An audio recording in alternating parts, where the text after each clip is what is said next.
Good afternoon, everybody. I'd like to welcome you today to the meeting of the Housing and Social Wellbeing Committee. I'd like to firstly introduce the top table here. To my left, I have Councillor Sheila McCall, who's the Vice Convener. To my far right, Elaine Ritchie, who's the Strategic Lead for Housing and Communities, and Jessica Gill from Democratic Governance Officer. Can I ask the clerk to confirm the apologies are received and take roll call with members attending online, please? Thank you, Convener. We have apologies today from Bailey Ahern with Councillor Duff substituting, Bailey Brock with Councillor Cuthbert substituting, and Councillor James with Councillor Allen substituting. We've just got one member online. Councillor Barrett, can you confirm you're present online, please? I'm here, thank you. Thank you. All other members are in the chambers, Convener. Thank you very much. Can I remind councillors to use the chat box in the online Teams to draw my attention whether you want to questions, comments, etc. as the meeting goes on. I'd also like to welcome two of our Tenant Committee report panel members here today. We have Ms Lynn Palmer and we also have Roger Hammond-Baker. I think, Roger, this is your first meeting you've attended in the chamber, so welcome. Thank you very much for attending. Do we have any declarations of interest for today's business?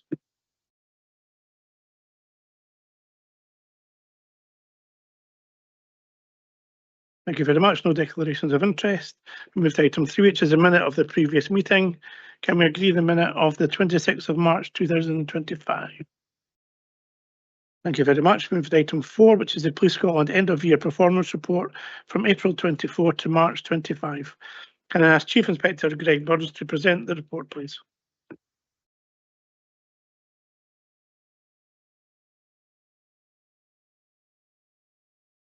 Apologies. Good afternoon, Convener. It's Chief Superintendent Russell. I'm just looking to see if you can hear me. Yes, I can. Chief Inspector. Thank you. Sorry, just some technical issues. Thanks so much, Convener. I'll just give you a little introduction prior to handing over to Greg, who'll take you through the report. But really welcome the opportunity to bring the end of year report along to committee this afternoon.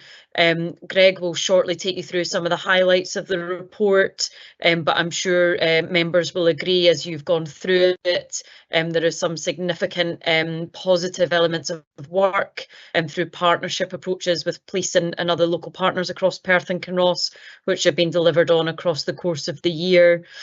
Some changes to the stats, obviously, which have been highlighted, and again, I'm sure will draw some questions, and I'll let Greg pull out some of the main points from the report.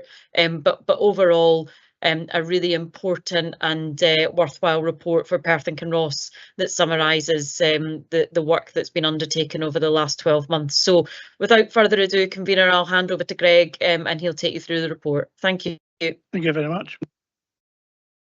Yeah, thank you, Convener, for the introduction, and good afternoon to everyone. I trust you for the opportunity to review our end of year report, which covers the period 1st April 24 to 31st of March 25. You'll see page 6 of the performance page provides an overview of the performance. However, I want to provide some further contextual information, after which Chief Superintendent Russell, Superintendent Smith and myself would be happy to take any questions. I suppose broadly speaking, Perth Kinross remains lower than national averages, and we continue to work with partners to ensure it remains a safe place. First area of coverage will be disorder, antisocial behaviour. As we can see from the report, there's been a slight increase in antisocial behaviour incidents recorded over the period. However, again, as you will see from the report, it's significantly lower than the 5-year average. Vandalism has increased slightly from last year, however, again remains below the 5-year average. And there's been an increase in instances of fire raising, which we can cover later should we have to. Moving on to violent crime. In terms of violent crime, we've seen a decrease this year in number of serious assaults recorded, with 25 less crimes being recorded compared to last year. This is 81, which is in line with the 5-year average. As you'll also see in the report, we have 9 serious assaults which have occurred in HMP Perth. This accounts for 11% of the total number of assaults in Perth and Kinross, serious assaults, I say. We continue to work with partners within the prison to reduce this number.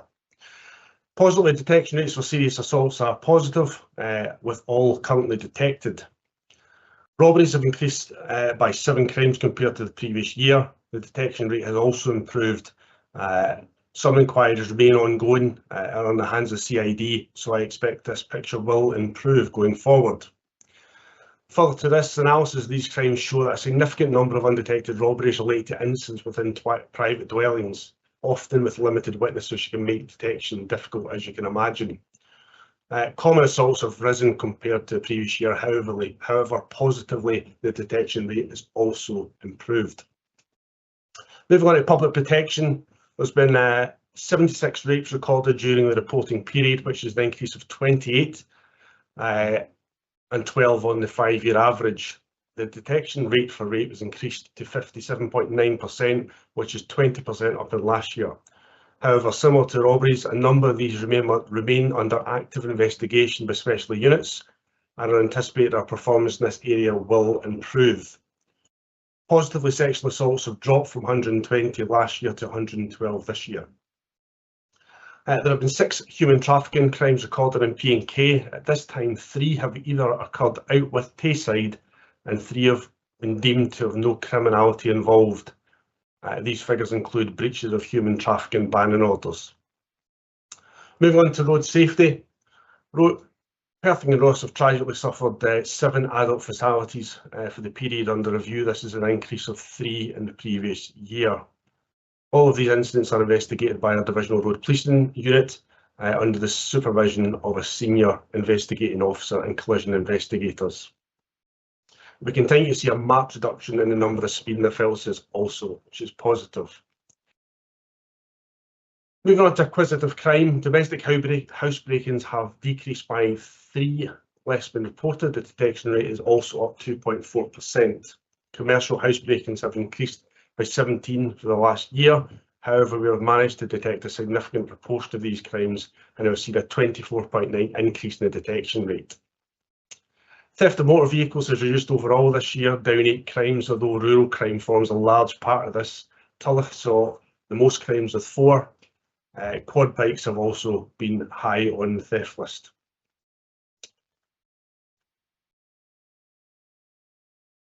Shopliftings saw an increase with 30 extra crimes this year, and we continue to engage with retailers, providing advice and promoting engagement where possible. Again, this remains significantly lower than the national levels. Moving on to wildlife crime, there have been 14 reported wildlife offences and an increase of 3 over the last year. The detection rate is 35.7, which highlights the challenges of investigating this type of crime, given it predominantly affects rural communities where less conventional investigative opportunities exist at this point in time. That concludes the highlights of the report. Chief Superintendent Russell, Superintendent Smith and myself will now be happy to answer any questions you have. Thank you very much, Craig. Our first question is for Bailey Williamson. Thank you very much. At last year's human trafficking seminar during the 16 days of Atticism, it was suggested that it was likely to be commercial sexual exploitation going on in Perth and Kinross. I was just wondering if it's possible to get an update on this situation and what's your plan, and the plans to take action. Convener, thanks for that question, and I'll answer the councillor's question to start with, if that's all right. So, yeah, thanks so much. We continue, as you would imagine, to work with partners and with our national teams around sexual exploitation. There's obviously a variety of different ways that those incidents can occur, whether those be online or whether indeed that they are undertaken in person, kind of linked to human trafficking, etc. And at one of our seminars in the future, we're going to bring along one of the local detective chief inspectors just to speak in a wider sense around the activity that we're undertaking in this space. But to answer your point specifically, a lot of that comes down to education, a lot of work with partners and various stakeholders to inform people, highlight them of the issues, the concerns, the vulnerabilities, and then fundamentally acting upon intelligence that comes in either through communities or other sources in order for us to tackle those types of offences, councillor. But I'll maybe just see if Greg wants to give any more local context as to some of that work. Yeah, thank you, ma'am. Yeah, I suppose in addition to that, just echoing what the boss has said there, we've actually got planned human trafficking training for frontline officers in Perth and Kinross to enhance the response. This will also cover the national referral mechanism process and supports available to victims. Perth site CID will lead on this and obviously return to Perth and the cascading, which is also very positive. Thank you very much. Councillor Forbes.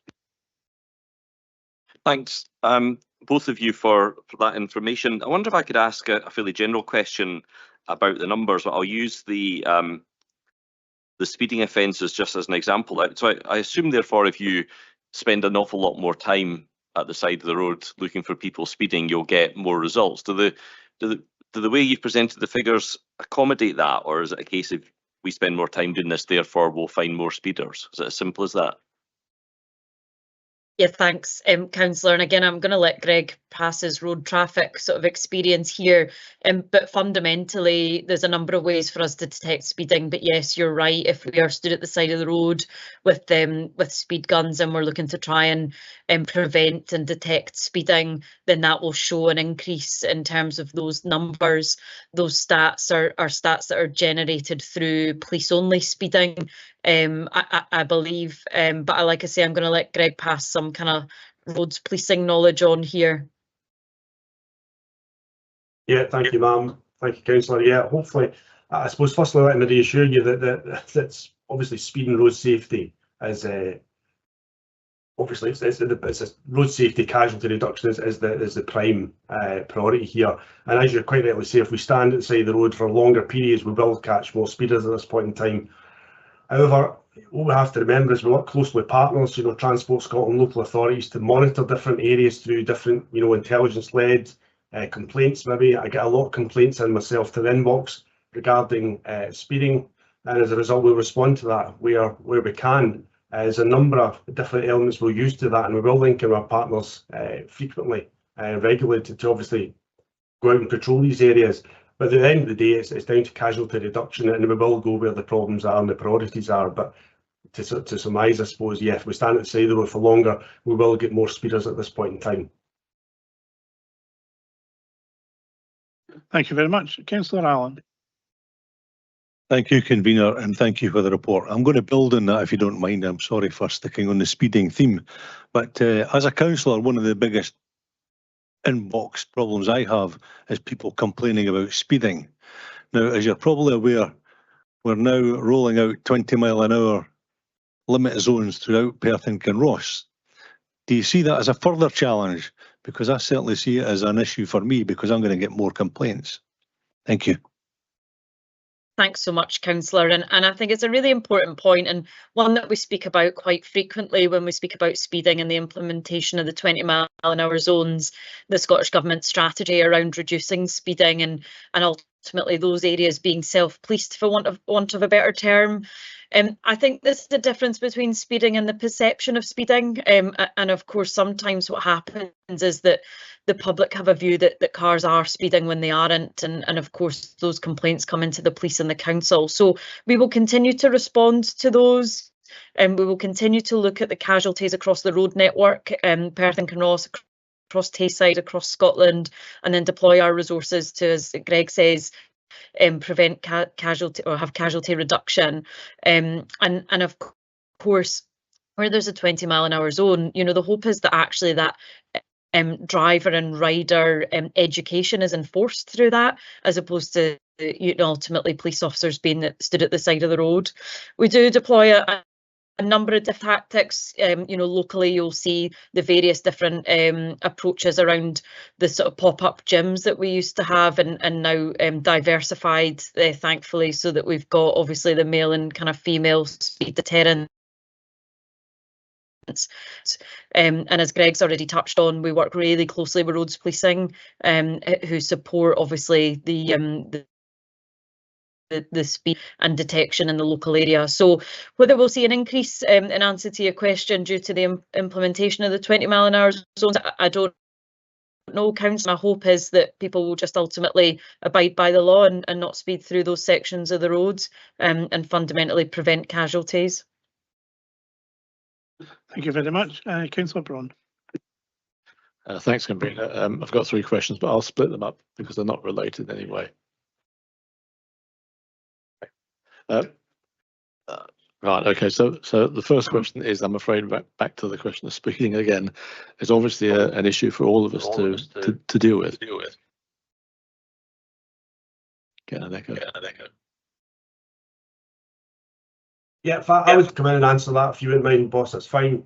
I think. So sorry, Greg. I haven't finished it. We're just getting an echo. We're just getting an echo in here. So I'm listening to myself as I'm talking.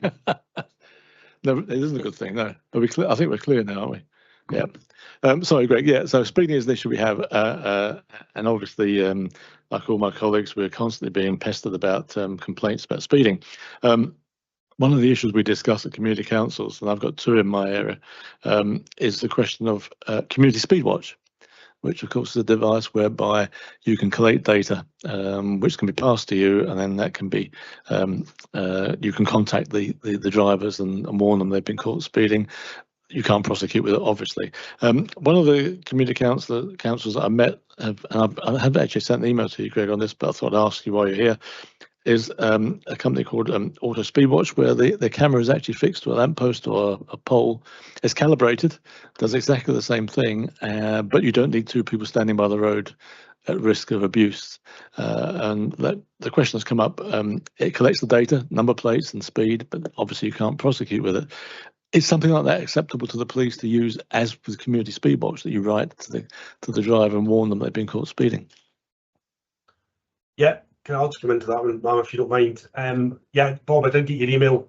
Thank you for that, and I wasn't ignoring you. I did go away and I've done a fair bit of research on the background of that product you're speaking about, which has actually been rolled out in North East of Fife at this point in time. They are open to review to see how successful it is, and I will come back to you on that. Obviously, we'll have to run that through certainly our command structure to see if that would be something that's open to use in the area. But that will, once I get the feedback from Fife, I will run that through. I think it's important to emphasise on what the boss was saying there. A lot of the times with speeding, it's perception, and I've been out a number of times to complainers and actually stood with the speed gun myself, and we have the conversation of how fast do you think the vehicle's going, and ultimately sometimes that's far higher than actually the vehicle is going, and that can be down to a multitude of things. It can be to do with the environment, especially up your way with the noise, because the noise travels all the way through the glen. It can be to do with the noise of the car, sometimes with these modified vehicles, which we obviously endeavour to stop on the road. So there's a number of factors that we obviously try to do. Community Speed Watch is really successful. It's been implemented in Kinross very successfully, but as you know, it costs a fair bit of money in from the local authority, and it takes a fair bit of training to do it. I've actually found that I've discussed in a recent forum that the PSYV are young people actually giving someone a lecture to the side of the road is far more embarrassing sometimes to the driver than it is actually standing with a speed gun, etc. So there's a number of options out there. And again, I will come back to you on that, the products you've sent me. But yes, it's something we can explore, and anything we can do to reduce casualties and reduce speeding is something, if we've got in our forefront, we'll certainly use. Thanks, Convener. So my second question was I'll not take your second question. Oh, I beg your pardon, Convener. Beg your pardon. Just making sure you want to come back on that item so far. Thank you very much. Councillor McPherson. Thank you, Convener. My question relates to wildlife crime, specifically at the bottom of page 23, where it states Police Scotland continues to deliver our 2 national training programmes. I assume that that's just for police officers. I was just wondering, does Police Scotland provide any sort of training or workshops for estate workers or gamekeepers, by way of keeping them updated with new legislation and identifying sort of illegal practices? Thank you. Yeah. Happy to come in on that, boss. Certainly, I'm not sure if we deliver any specific programmes for people you're saying there. However, we do attend a number of community events across Scotland and engage with the public, engage with gamekeepers and obviously estate owners to promote awareness of wild crime and obviously suspicious behaviour. That we are getting maybe nationally through intelligence-led, obviously intelligence-led policing. So we certainly engage there. We share our knowledge where we can. I don't know if the specific courses are open to obviously gamekeepers or estate members. I don't know if the boss can maybe come in and elaborate on that. Yeah, no, thanks, Greg, and thanks for that, Councillor. We've got a national wildlife crime unit, so there is coordination across the whole of the organisation. In terms of specific training that we offer, we'll need to take that away and look into it. But as Greg said, what we try and do locally is ensure we understand who we've got in and around our local areas, liaise with the appropriate gamekeepers and estates, and ensure that they're fully aware of some of the challenges, some of the legislation, and then ultimately how we can support them. So if it's suitable, convener, we will take that away and just establish exactly what national courses we run, and indeed what partners run. I suspect that there'll be a few that are run by some of the partner agencies, but as I say, we of course engage locally through community officers and local staff, just to ensure that one, people know how to contact us if there's challenges, and two, that they're aware of some of the key legislation and issues that they might face locally. Thank you. Thank you very much. Councillor Duff. Thank you, convener.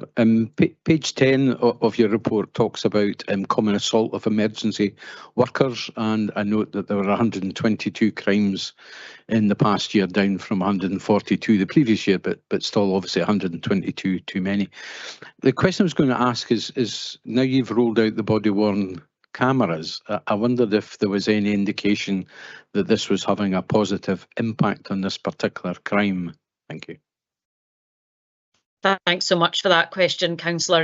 And of course, well publicised our national rollout of body worn across Tayside. So not just local officers in D Division, but some of the national officers that sit across the Tayside footprint. The Chief describes this as a game changer, and it fundamentally is a game changer to policing. We've seen early conclusion of complaints against officers due to the fact that we've got body worn video, and fundamentally people saying things have happened that haven't. We've seen early plea through court, and additional information provided to the Crown, and then we've seen the conclusion of a number of really high tariff incidents where there's just been some ambiguity around what might have been written down, and then we've been able to view footage to see what's actually happened, which again has really supported the Crown. It's a little bit early for data in this space for us. We're obviously only a couple of months into the rollout, the national rollout of body worn. The next division comes online imminently up in N Division, so Highlands and Islands, in the coming weeks. I think what we are likely to see, though, is a spike in some of this reporting, and I think that will be because officers have probably dismissed what's happened to them as to whether it's been an assault or not. It's really positive to see the reduction over the course of the year. Some of that comes from our education and training of officers, our heightened officer safety training, so that staff know exactly how to take control of people quickly and prevent some of these incidents happening. And of course, what we do hope, and what the data will tell us in due course, is that there's a cultural change in terms of how people respond to police officers when they realise they're being recorded. Ultimately, one assault on an emergency worker, and it is wider emergency workers, is one too many. Fundamentally, officers, ambulance workers, fire officers are not paid enough money to be physically or verbally assaulted on a daily basis. So the 122 that we've had over the course of the year are far too many, and have a real impact on the psychological wellness of our staff and physical wellness of our staff. So once we have that data, we'll come back. There's a real plea, I guess, here to yourself as elected officials, to members of the public, and that is, the police and emergency services are here to help people in a moment of need and crisis, and actually the behaviour of assaulting emergency workers is just unacceptable, and one that really nobody deserves when they're trying to keep people safe. So like I said, hopefully that data is going to give us a real positive trajectory in due course, and I look forward to reporting that back to this committee. Thank you. Thank you very much. Councillor Mayor. Thank you, Convener. I'd like to ask a question on the report that you've got on page, or the section on page 33 of your report about rape and sexual crime. And while I'm very gratified to see that the detection rates have improved by 20%, overall they're still, as I believe is a national case, they're fairly low. And it's quite a concern when we see that rape has now increased by 58% in this area over the last period in time. I wonder if you can tell me, is there any sort of contributory factor that has led to these increased incidences, and is there a particular challenge in detecting and identifying the perpetrators? Thank you. Thanks so much. Again, Convener, I'll take that question. Thanks, Councillor, for that question.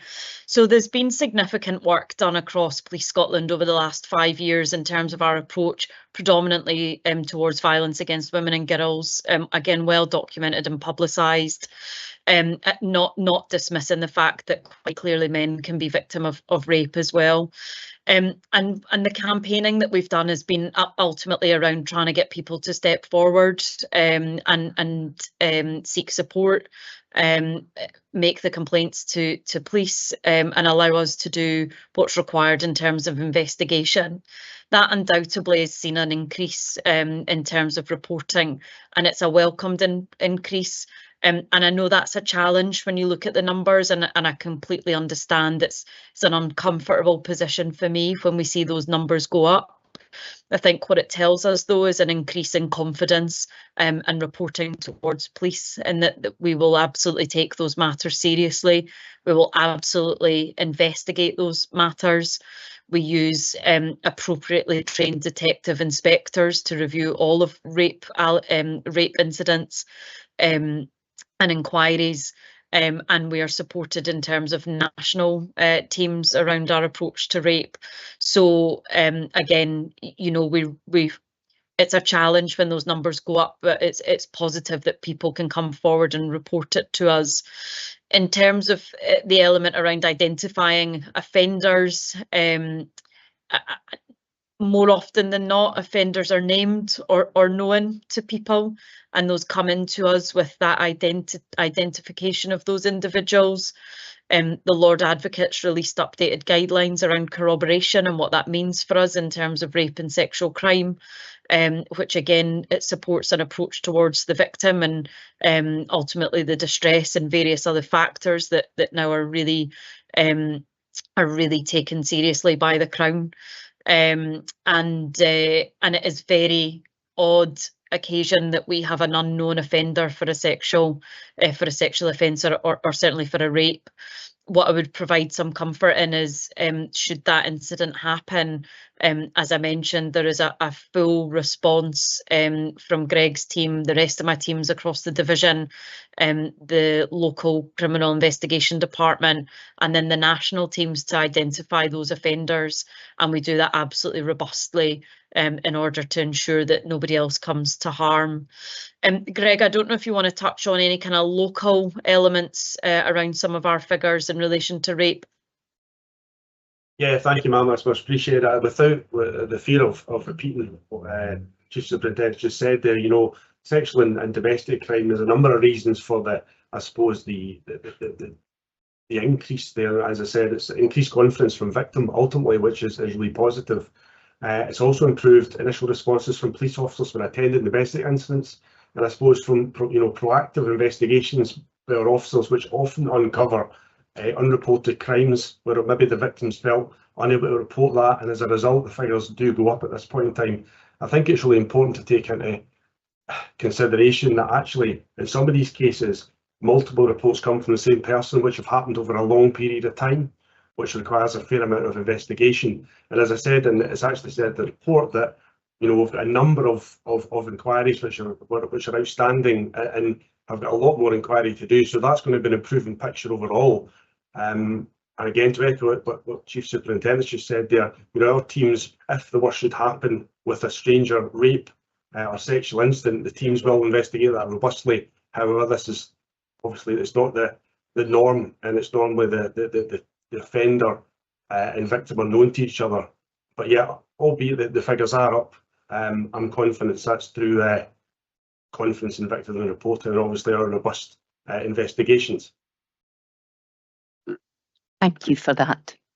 Thank you very much. I think the violence against women and girls is something that this committee has items on every year, and again, with the 16 days of activism coming in November, we will get our November committee have that as a thematic topic for councillors to become educated and ask questions around. Next question is from Councillor Barrett online. Thanks, convener, and Councillor Mayor stole my thunder with that question, but I've got another one. So the report refers to the reduction in detection rate of robberies in Perth and Kinross by 22 and a bit %, and the number of robberies increasing by 18%. To be honest, I didn't really take much comfort from the statement that our detection rate had fallen as Dundee's had risen. Particularly given that our detection rate is now considerably lower than the 5-year average. And I just wanted to, ask, can we find out more about what is happening in Perth and Kinross, and can you assure us that, resources to tackle robbery haven't been diverted from Perth and Kinross to Dundee to tackle their problems?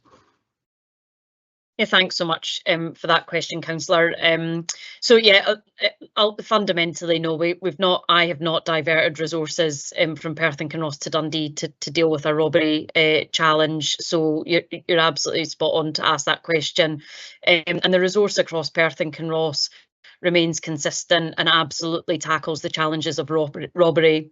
I think it's important I give you some context though around what we're speaking about in terms of robberies, because for you and I think we think about a robbery of someone going into a jeweller's, with some sort of horrendous weapon and kind of stealing property. What we're speaking about due to our crime recording standards is known individuals having a dispute over a cigarette and it being taken by force, and that individual making off. That is classified as a robbery for us under Scottish crime recording standards. And as much as I'm not dismissing that behaviour at all, it unfortunately lends itself, when we look at those numbers, to suggest that there's a really kind of significant violent issue or violence issue, and people are being forced, or their properties being forced off of them. That fundamentally is not the case. We have had in this reporting period some unnice robberies where people have had their property removed from them, where they've been victim by an unknown perpetrator. However, to give you that reassurance, all of our robberies are looked at. They're all responded to by Greg's team. They're all looked at by the Criminal Investigation Department. They all have a robust investigation plan to identify perpetrators, recover property, and support victims. And then ultimately, where we do see incidents, as I've described in terms of those known individuals, we'll look at exactly what we can do to try and divert and deter people from undertaking those sorts of criminal approaches, and to prevent those sorts of things from happening. So I do appreciate it's not a great picture that the detection rates will likely change. Those number of investigations are still under investigation, and some of the challenges we have, as you all know, is that by the time we come back round to reporting, we could end up with a completely different detection position, and it's just where we stop at the end of the reporting cycle. So there's lots still to be done in that space. There's lots of inquiries still to be progressed, and my teams across Perth and Kinross and wider Tayside are absolutely focused on deterring and preventing this activity from happening in the first place, and if it does, having a really robust investigative approach to try and identify offenders and bring them to justice. Thanks very much for that. Thank you. Councillor Smith. Thank you very much, convener, and thank you very much too for the report there. My question is on shoplifting on page 18.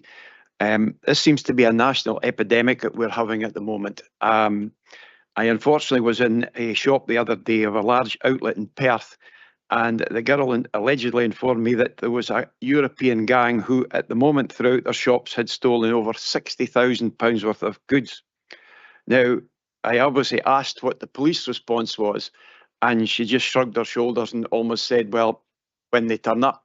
Now, I don't blame you for that. I mean, one, a problem with officers, lack of officers, but two, for me, it's a crime at the moment that needs to be number one, because it seems to be almost like people can say, this is part of my life, I can go and steal whenever I want. And as an ex-retailer, I know how much it can affect my business, and it can obviously put me out of business. So one, I'd like to know really how quick the response is and what's happening, please. Thank you. Yeah, thanks so much for that question, Councillor. And I'll bring Greg in here just shortly. But we've touched on this before through these committee meetings, and fundamentally we can only deal with what we know. So without the particular circumstances of that incident, which I can't drill into, but happy to, Councillor, if you want to share those with Greg off table and we'll look at it. But we are heavily reliant on shops and stores notifying us of an offence having taken place. We do have a proportionate response to crime, so depending on what has been stolen will depend on what that response is. But if, as described, we've had a call in to say there's a gang going round, and by all accounts, what you're describing is that a significant theft, then we absolutely will respond to that, because it's organised criminality, and we will look at the connections and how we identify those offenders, because the reality is they're probably not just operating in Perth and Kinross, and it will be wider than that. We do work with Retailers Against Crime. We continue to support partners and continue to encourage people to report to us, and we have set up a national team to tackle retail crime. So we have the opportunity to feed into that team and look for additional support and investigative support in order to assist with some of these really kind of high tariff challenges. So it just probably gives you a bit of, I hope gives you a bit of reassurance. This is absolutely not about us not being interested, because it couldn't be further from the truth. Again, as we know, shoplifting is probably one element to a wider societal or individual problem.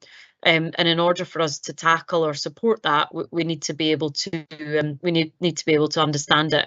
But Greg, I know your teams have been doing a lot locally in terms of shoplifting. Maybe you'd like to just share that with the councillor. Yeah, thank you, ma'am. Yeah, councillor. Yeah, as we've discussed many times on our hour sessions through the month, officers do, from our community teams, our response teams, regularly work with prevention, safer communities, the wardens, with regular engagement through Retailers Against Crime Forum to provide that, I suppose, prevention, awareness, collaborative approach going forward. Again, to echo what the boss has said, sometimes when we speak with retailers who say, well, there's no point in reporting. There's no point in reporting. Well, unless we know about it and it's reported, we can't build up that bigger picture. Again, touching on what the Chief Superintendent said, organised crime for travel in large gangs, intelligence-led policing. This is serious criminality we're talking about. So Perth probably isn't going to be the first place that they go. We're talking Edinburgh, Glasgow, and as a result of that, we do get intelligence-led policing, and we will deploy to that. Again, touching on what the Chief Superintendent just said, we've got a new task force which has been generated. We will link into that at times through the year, maybe festive patrols, getting positive messaging out there to ensure we've got that high visibility. But certainly Karen and her team are very highly visible in the town and the sort of north and south of Perth and Kinross, and we do link in collaboratively with that preventions and safer communities to get that buy-in. So no, I'm happy to link in off table with you, councillor, to discuss that further, but please be assured we attend to everything in a proportionate manner. Thank you. Thank you very much. Councillor Welsh. Thank you, convener, and thank you for the support. It's particularly a road safety question. Increasingly, our road safety and roads teams are looking for improvements and concerns from residents to be led on an evidence basis, and evidence, is key to gather. Can you describe how, as the police, attending road traffic incidents and other call-outs on the road networks, how you feed that information in terms of location, type of incident, any post-incident reports, etc. How you feed that into Perth and Kinross, please. Thank you. Yeah, I'm happy to take this one, ma'am. I suppose from a road policing perspective, and having spent a significant period in my service in road policing, everything's based on intelligence and data that we get throughout the year. We've got a number of priority routes within the Perth and Kinross area, the M90, the A93, all of which are used, and obviously there's collisions on it at some points in time, and we plot that. As a result of having that, it enables us to deploy our resources to the right points. It's the deployment of resources. It must prioritise the sites that represent the greatest risk, and this is the sort of major priority routes at this point in time. In respect of attending the actual incident itself, we turn up at an incident, a collision, for example, we'll use all investigative data we have there now. We've touched on body-worn video, but we've got a lot of people on the dash cam now.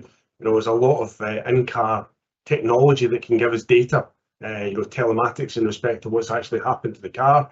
It gives us cornering data, it gives us braking data, and obviously it can give us collision data as well. We obviously specialist resource within road policing unit, collision investigators, which are who are trained extensively as expert witnesses and can actually investigate the scene and find out significant more in respect to skid data, collision data, which can obviously feed into the incidents at that point in time. So I suppose what we're trying to say is that everything we attend, we build up a bigger picture, and it's fed into the road policing unit who are working out of Perth as well as Dundee and Angus, and we prioritise their locations in respect of attendance and obviously attention, both with community response and road policing units. And let's not forget other national units as well, for example, armed response vehicles, etc. So I hope that answers your question, Councillor. Well, I guess what I've got now and the committee have is a huge insight into the extensive data which you gather. My specific question was in terms of how you collaborate with Perth and Kinross roads roads teams to essentially ensure that data then informs how the local authority identify and action suitable road safety improvements. So that's my specific question: how the police service uses the vast amount of data which you've identified and feeds that into the local authority. Thank you. So Councillor, that comes through the community safety forums. Fundamentally, Greg will sit with the partners and speak about the number of different incidents that we have across the local authority, and then we'll look at any specific data in that space. If of course there is a bespoke issue or something that's happened that causes rise for concern, then we would get together as multi-agency partners and we would speak about it. So for instance, the most recent incident with the HGV that came off the bridge down at Craigend, partners have got together to discuss that, to ensure that the Perth and Kinross Council, the roads departments and everybody are aware of what's happened, the relative data from over the periods, and anything else that needs to be done in that space. So that probably just gives you hopefully that reassurance. We don't just sit on this data, we absolutely have it. We've got it to share, and we work very closely with Perth and Kinross and wider partners in terms of what needs to be done to prevent and to prevent casualties, and then ultimately detect offences should we get to that stage. Thank you. I think offline, if we can maybe sort of identify a suitable contact within the force that maybe I can direct officers to liaise with, and we can explore this further. Thank you. Well, yeah, if you feed into Greg, then he'll assist you locally, and we can speak about that in more detail. Thank you very much. We reached the last of our first set of questions. So Bailey McLaren. Thank you, Convener. Yeah, my question is about rural antisocial behaviour, and we're just sort of the beginning of the summer season. The weather's been fantastic, so outdoor use of our great landscape is increasing, and so I'm interested in the combination between your partnership against rural crime and the Visitor Ranger Service. Is that information visitor range information shared into the park service, and how effective is it? Thank you. Thanks, Councillor. I'm going to let Greg speak locally in terms of this work, because it's real local partnership activity. Yep, happy enough for that, boss. I think we obviously at the start of the year, and I'll start this off and have no apologies, that Perth and Kinross is littered with beautiful spots, beautiful roads and beautiful places to visit, and as such we get an increased visitor management throughout the entire year, to be honest with you. However, at the start of the year, we'll sit down and look forecast 12 months down the line. We'll talk about visitor management, we'll link in with our partners, community safety team, the wardens, obviously the visitor wardens as well, and we'll carry out patrols throughout the whole of Tayside, Perth and Kinross, to make sure we're trying to provide that advice, that collaborative approach in respect of not criminalising folk for going lighting a barbecue. It's about having that safer approach and that non-antisocial behaviour approach. I think when it steps into that criminal space, that's obviously when we'll get involved and deal with it. But again, from I suppose extensive linking with safer communities, the community wardens, and the local authority in general for that visitor management space. We do a fair bit of prevention up there, and it's about visibility and it's about educating people throughout. We obviously had that misfortunate incident up at Tummel, which we detected very quickly, and again it was a tragic incident, to be perfectly honest with you, but it was managed well, and it was thankfully just not the norm. It was a one-off which has been managed from that. But other than that, it's a collaborative approach, and it's about that reassurance and spreading the message, Councillor. Thank you. Thank you very much. Bailey Williamson. Sorry, thank you, convener. I just wasn't quite ready there. Yeah, sorry. My second question is I was reading that police have seen an increased number of recruits who are joining the force, whose parents were or are members of the force already. I just wanted to know if this was a trend. Oh my gosh, co-pilots decided to start. I was just wondering if this is a trend or you're aware of, and if there's a drop in the number of applicants who are applying to join the force. Yeah, ma'am, I'm happy to take that. Councillor, yeah, we've obviously engaged through email prior to this meeting about this. I have sent an email away to the recruiting department to try and obtain this information. It's not information we have just now, and to be honest, as I said, I don't know if it's something we're going to hold in respect to that, but I'm still waiting on a response for that, and fingers crossed I'll get one very soon, and I'll link in the off table if that's okay. Thanks, Greg. Oh, sorry, convener. I guess probably just to add to that, we continue to recruit nationally. So the numbers continue to increase for national recruits, and we don't have a situation where people are not applying to join the police. So we're able to put out the numbers that's been deemed appropriate by the Chief Constable. So at that kind of nuance around connections with family members and what have you, Greg will see if we can get, but I'm not too sure either myself to the answer to that. Thank you very much. Councillor Brown. Thanks, Sabina. Councillor Duff asked one of my questions, so this is the last one now. Your report, page 10 of your report, talked about a man arrested who was carrying an offensive weapon near to the prison of Perth. And last year, I brought the subject up of, which was that time being highlighted, and that was use of drones to smuggle in contraband, if you want to put it that way, into prisons.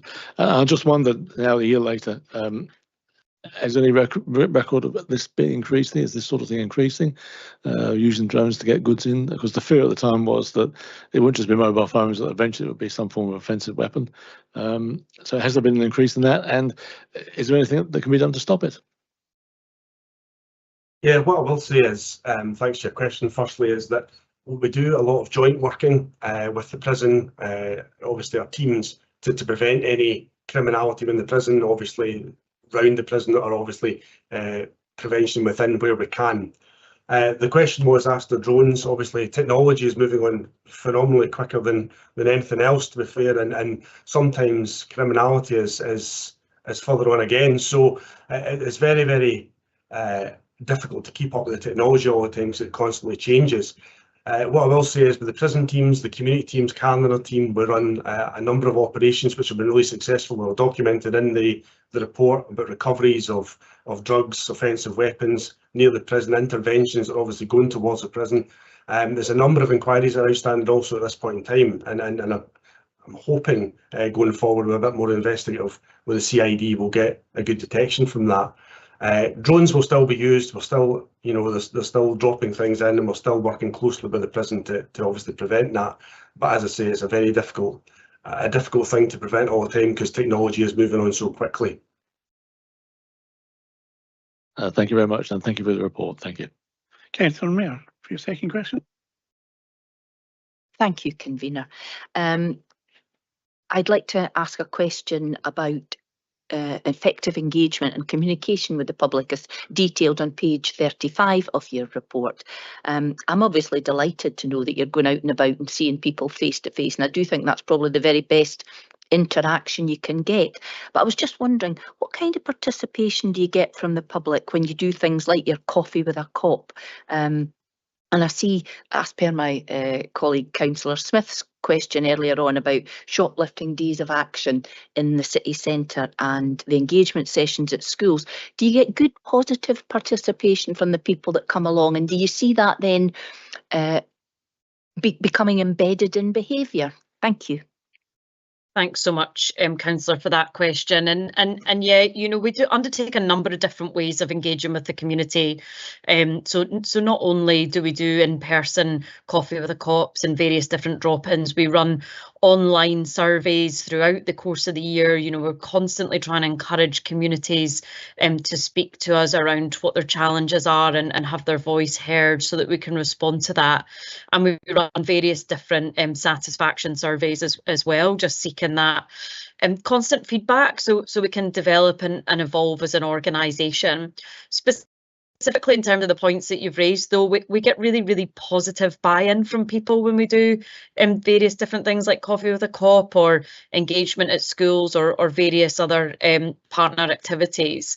And by and large, that's because people are, we're able to remove those barriers and people are able to see that we're here to help. We can speak about what their challenges are. We can give them advice. 9 times out of 10, direct them to an agency that's not policing, because maybe sometimes the challenges aren't or the issues aren't for the police per se.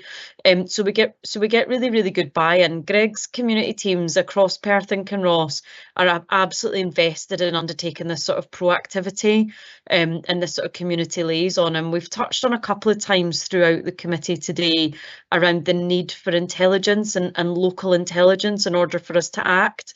And this really is where the catalyst of these sort of things come from. It's that community intelligence and engagement. So they're very well received. We can plan to continue to do those and enhance them as much as we can, especially moving into the summer months with kind of increased visitor numbers. And just try to, as much as possible, engage with as many people that are willing and have the time to come along and tell us, what might be an issue in their community. So thanks for the question. Thank you. Thank you very much, Councillor McPherson. Thank you, Convener. My question relates to asylum seekers, specifically the 2 Perth hotels housing asylum seekers. I think the police are to be commended for developing their strategy of continuous engagement with the asylum seekers and the third sector agencies that are dealing with them. From that, I just wonder, have there been any reported incidents at either hotel requiring a police response or the police having to attend any incident? Thank you. Thanks for that question, Councillor, and I'll bring Greg in shortly just if there is any particular incidents that we can report on. But as you know, we're heavily and actively engaged across the partnership in terms of supporting asylum seekers and identifying appropriate locations. So you've touched on the 2 hotels. This time, or just moving into this time last year, we obviously had the horrendous incident south of the border, which saw riots and challenges and then we saw a bit of increased flux in protest activity in and around those local areas. Greg's going to correct me. I don't believe we had any criminality that came out of those kind of heightened awareness, if you like. But we do continue to engage with the people that have come in to the hotels and that are seeking asylum. We look to ensure that we're educating and supporting along with a partnership, just given the nuance and change in legislation, and we continue to manage the wider sort of community engagement and support. So I'm going to let Greg touch on if we've had any specific incidents, and he'll give any detail that he's got. Yeah, thank you for that, ma'am. I suppose I was going to reiterate what the boss has said there. You know, we've got some real good collaborative engagement, continuous engagement with mayors who obviously run the project here with the 2 hotels. You know, actively engage with the asylum seekers through our PIP and Preventions Department at this point in time. Alan Neary has been excellent, you know, providing really good inputs, updating social media, which you've probably all seen, on different areas, which is as you say, nuances that it's new to them. So it's very, very important to share that awareness and get it put out in the media. In relation to criminal activity, we were directed to one, I think it was incident, I don't recall off the top of my head. However, it was a prompt response, a really collaborative response with the local authority and through mayors who are accommodating, and the matter was dealt with very promptly at this point in time. Other than that, we've had no incidents, and obviously the boss has touched on the troubles we had down south. There's nothing really that's come out of that from a Perth and Kinross perspective, thankfully. As I say, I think the police approach is commendable, and thank you for your response. Thank you. Bailey McLaren. Thank you. Yeah, my question is actually about the fraud that you've noted here in the report. Interested in an emerging trend of what was it, driving lesson fraud. But we as a collective councillors, you know, included in our budget monies towards scams and frauds. And you've got down here that in the marginally in the year there was a marginal reduction. Is that a trend that's continuing, or is it a changing landscape all the time? Yeah, it's a changing landscape, councillor. Ultimately, fraud evolves. Greg touched on, you know, the evolution of crime and technology. Fraud is no different from that. So it is a changing landscape.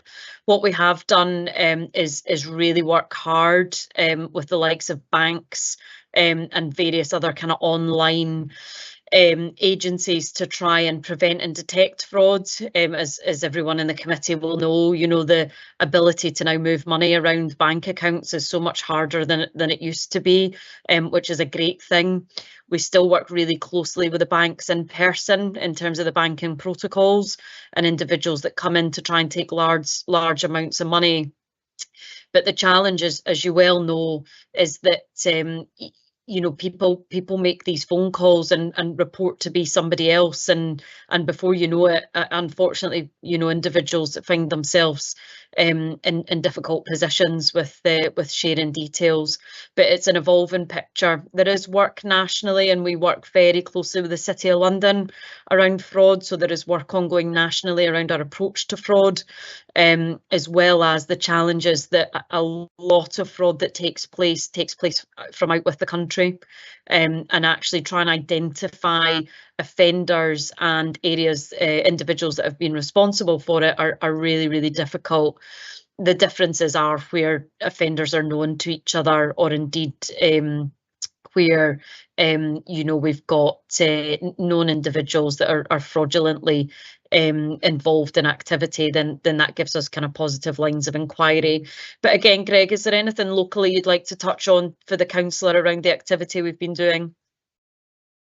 Yeah, again, thank you, boss. Yeah, as the boss has already said, and again, not to reiterate this, it's a changing picture, unfortunately, and we're sometimes behind that trend to catch up with it, because there's so many new schemes on the go. Locally, we certainly do a lot of work collaboratively with banks, a lot of businesses to try and prevent that. but is that the vast number of frauds we get that are obviously high value are actually normally abroad. You know, they come in from abroad, and they're very, very difficult to track. But we have got a specialist unit who review that and look at the obviously the incident at that point in time. But locally, we do a lot of, work with businesses and trying to get that collaborative approach to get anything local that's obviously progressed promptly and obviously get a good resolution for the victim at this point in time. Thank you. It's very interesting. Thank you very much. Councillor Forbes, we don't normally take comments on the fire or police paper, but I'm sure you'll manage to turn your comment into a question. No, it's okay. We'll leave it and move on. Thank you. Yeah, thank you very much. So that concludes our questions. So thank you very much to Craig and Nicola and Adam. Adam, you got a bit of an easy ride there this afternoon. There's probably some other work coming your way very shortly then instead. We'll change that, convener. We'll change it. I thought you might. So thank you very much. Thanks for your in-depth answers to the questions today. It was very helpful. So thank you very much. So Thanks so item much, 5. Oh, sorry, convener. We'll excuse ourselves if that's okay. That's perfectly okay. Thank you. Thanks so much. Thank you.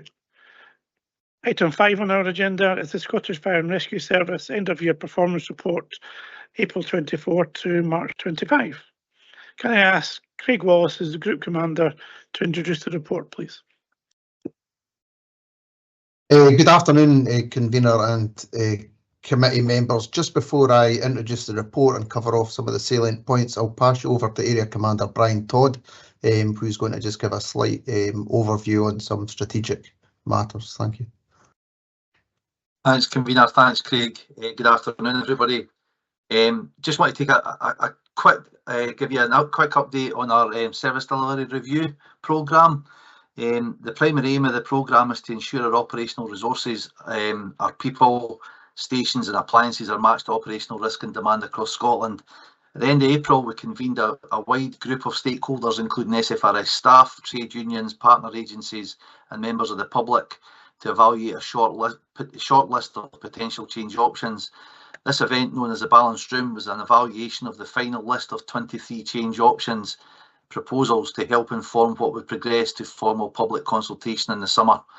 The term Balanced Room refers to the fact that the majority of those scoring the options must be from out with the SFRS to ensure fairness and transparency. This process is now concluded, and following further review and approval by the SFRS board at the end of May, all 23 proposals will now progress to the formal public consultation during the summer.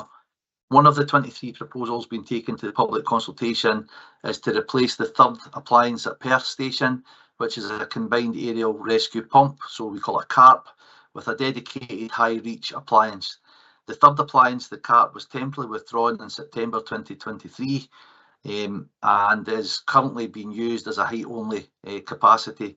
The CARP will be replaced by a dedicated height-reach appliance, which is currently in the procurement process.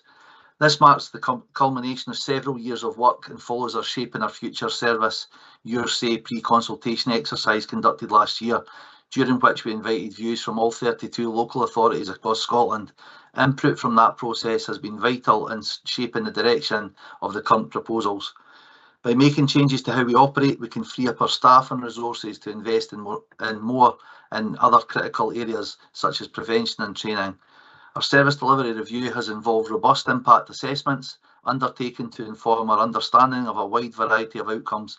This includes detailed simulation modelling, which has been used to identify changes in incident demand levels of surrounding stations and incident response times within each locality. Additionally, as part of the process to develop options for change, we've carried out equality and human rights impact assessments on each proposal. These will support the final decision-making process by identifying the potential impact on communities and the workforce. We are committed to engaging openly and transparently with staff, elected members, local authorities, partners and communities throughout this process, and our public consultation exercise will run for 12 weeks, and we anticipate that this will launch at the end of June. More information will be published on our website at firescotland.gov.uk at this time, and drop-in sessions will be arranged to afford the opportunity for face-to-face discussions. I will also provide all elected members with a communication over the next week to formally inform you of the public consultation. Thank you, and I'll now hand you over to Craig to discuss the performance report. Thank you very much. Thanks, Brian. So the performance report at today's committee contains information relating to the 12-month period from the 1st of April 2024 to the 31st of March 2025 in support of the scrutiny of local service delivery. So prior to summarising the report, can I point out that there's an inaccuracy in section 8 of the report, which is page 48 of your meeting pack. The last sentence states that there was 13 casualties with slight injuries. However, the correct figure is 36. So during the reporting year, the SFRS attended a total of 1,643 incidents across Perth and Kinross. This is a 6% reduction from 23-24 and a 17% reduction against the 3-year average. So we attended 427 fires ranging from domestic, non-domestic and outdoor incidents. Firstly, looking at the accidental dwelling fires, of the 125 accidental dwelling fires, or ADFs as we call them, 85 incidents were due to a cooking appliance, with damage being recorded at 6 incidents as having spread from the room of origin. No firefighting actions were required at 52 incidents, with the main action taken by SFRS being removal from a heat source at 34 incidents. 93 properties were fitted with smoke detection, 73 of which operated and gave early warning to the occupants. A high number of the cooking-related ADFs we attended were within sheltered housing complexes, predominantly caused by distraction or cognitive decline, which in turn has led to cooking being left unattended.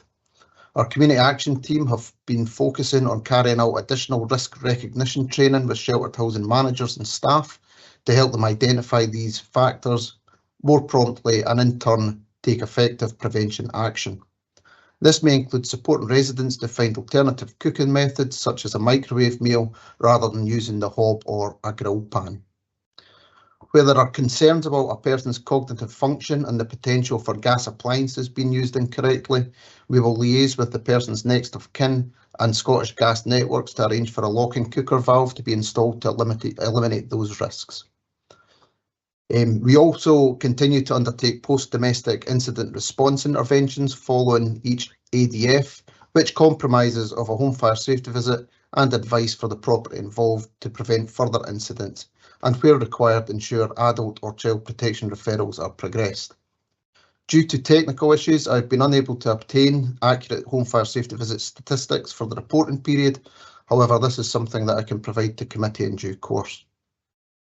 The SFRS will continue to work with partners to ensure we positively contribute to reducing the risk to our communities by targeting those most vulnerable, particularly around unintentional harm in the home. Unfortunately, we've had one dwelling fire that resulted in a fatally injured casualty in the past reporting year. In addition to that, we have had 5 fire-related casualties. One of the casualties with slight injuries requiring hospital treatment and 4 of the casualties requiring first aid only. A joint fire investigation was conducted between SFRS and Police Scotland following the fatal fire, and a report has been submitted to the Crown Office and Procurator Fiscal Service. Initial multi-agency meetings have been held with Police, Local Authority, Housing Association and NHS to identify any initial learnings, with a more detailed learning review to be undertaken in due course. Of the 112 deliberate fires attended in the reporting year, 37 were categorised as primary fires and 75 were secondary fires. 10 of the primary fires were within non-domestic buildings such as schools, prisons and NHS premises. 7 were vehicle fires and 4 were within dwellings. The remaining 15 primary fires involved grassland, woodland, crops and outdoor structures. In relation to the secondary fires, 29 involved refuse, while the others were a wide range of outdoor fires. To combat deliberate fires, and in particular secondary fires involving grass, crops, rubbish, we continue to engage in a multi-agency approach. Our local authority and liaison officer is part of an established partnership with our Safer Communities team and Police Scotland. As part of daily work, information on secondary fires is shared between partners to provide ongoing intelligence, identify perpetrators and establish appropriate interventions. This has also included engagement with local businesses to advise on correct storage of refuse and to reduce the risk of fire setting. Our community action team, along with operational crews, carry out a rolling programme of engagement with schools to educate on the dangers of deliberate fire setting and potential consequences for not only the individuals but also the wider community. Where possible, this is in partnership with our colleagues in Police Scotland and Safer Communities. The SFRS attended 42 non-domestic building fires during the reporting year, with 5 fires spreading beyond the room of origin. 19 of the incidents required no firefighting or minimal fire service intervention, and a fire alarm system operated on 26 occasions. Of the 42 incidents, 7 were within residential homes, 6 within other residential premises, 6 within retail shops and 5 within agricultural buildings. The remaining incidents were across a range of premises types, with the only repeat attendances being at Her Majesty prisons and NHS premises. Following a non-domestic building fire, our dedicated protection officers audit relevant premises to ensure that they are complying with their statutory responsibilities and to give advice to prevent any further incidents. In line with our local enforcement delivery plan, protection officers support local businesses to enable suitable and timely legislative fire safety guidance to be given and enforcement to be undertaken if required. We also continue to engage and support local and national business forums to ensure the right level of consistent information is provided to the business community. No patterns or trends were identified across the non-domestic premises, and there were no enforcement or formal notices issued within any business in Perth and Kinross during the reporting period. Again, due to a technical issue, I've been unable to secure the accurate fire safety audit statistics for the reporting period. However, again, this is something I can provide to committee at a later date. The SFRS attended 383 non-fire emergencies over the reporting year, which resulted in 19 fatal and 104 non-fatal casualties.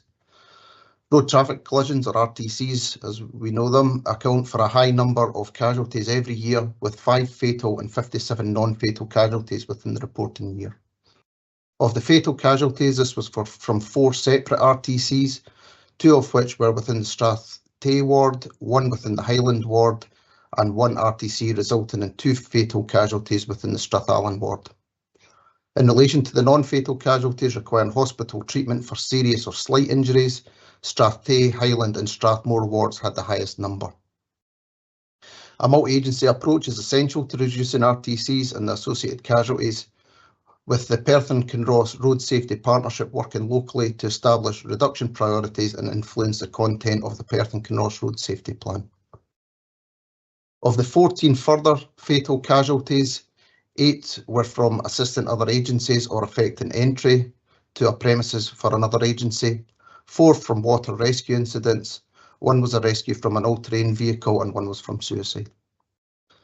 In relation to the non-fatal casualties, 46 casualties required hospital treatment, 10 of which for serious injuries, 36, albeit 20, were from the same incident for slight injuries, with 23 requiring first aid or a precautionary check at the incident.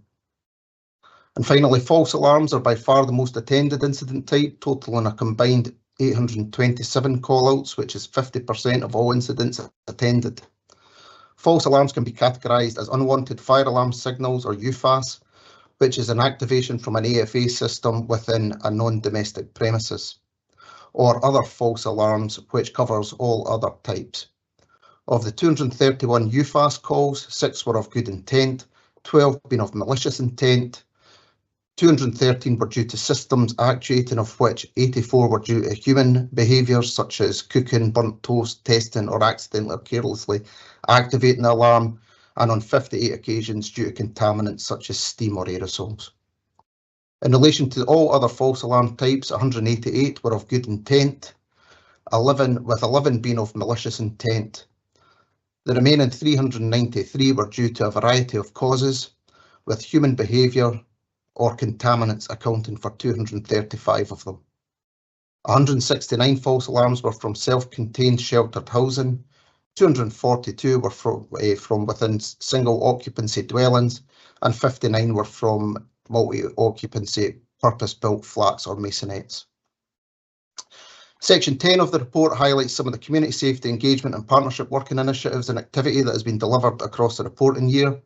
The examples are linked to the Lloyd outcomes of poverty, employability and health and wellbeing.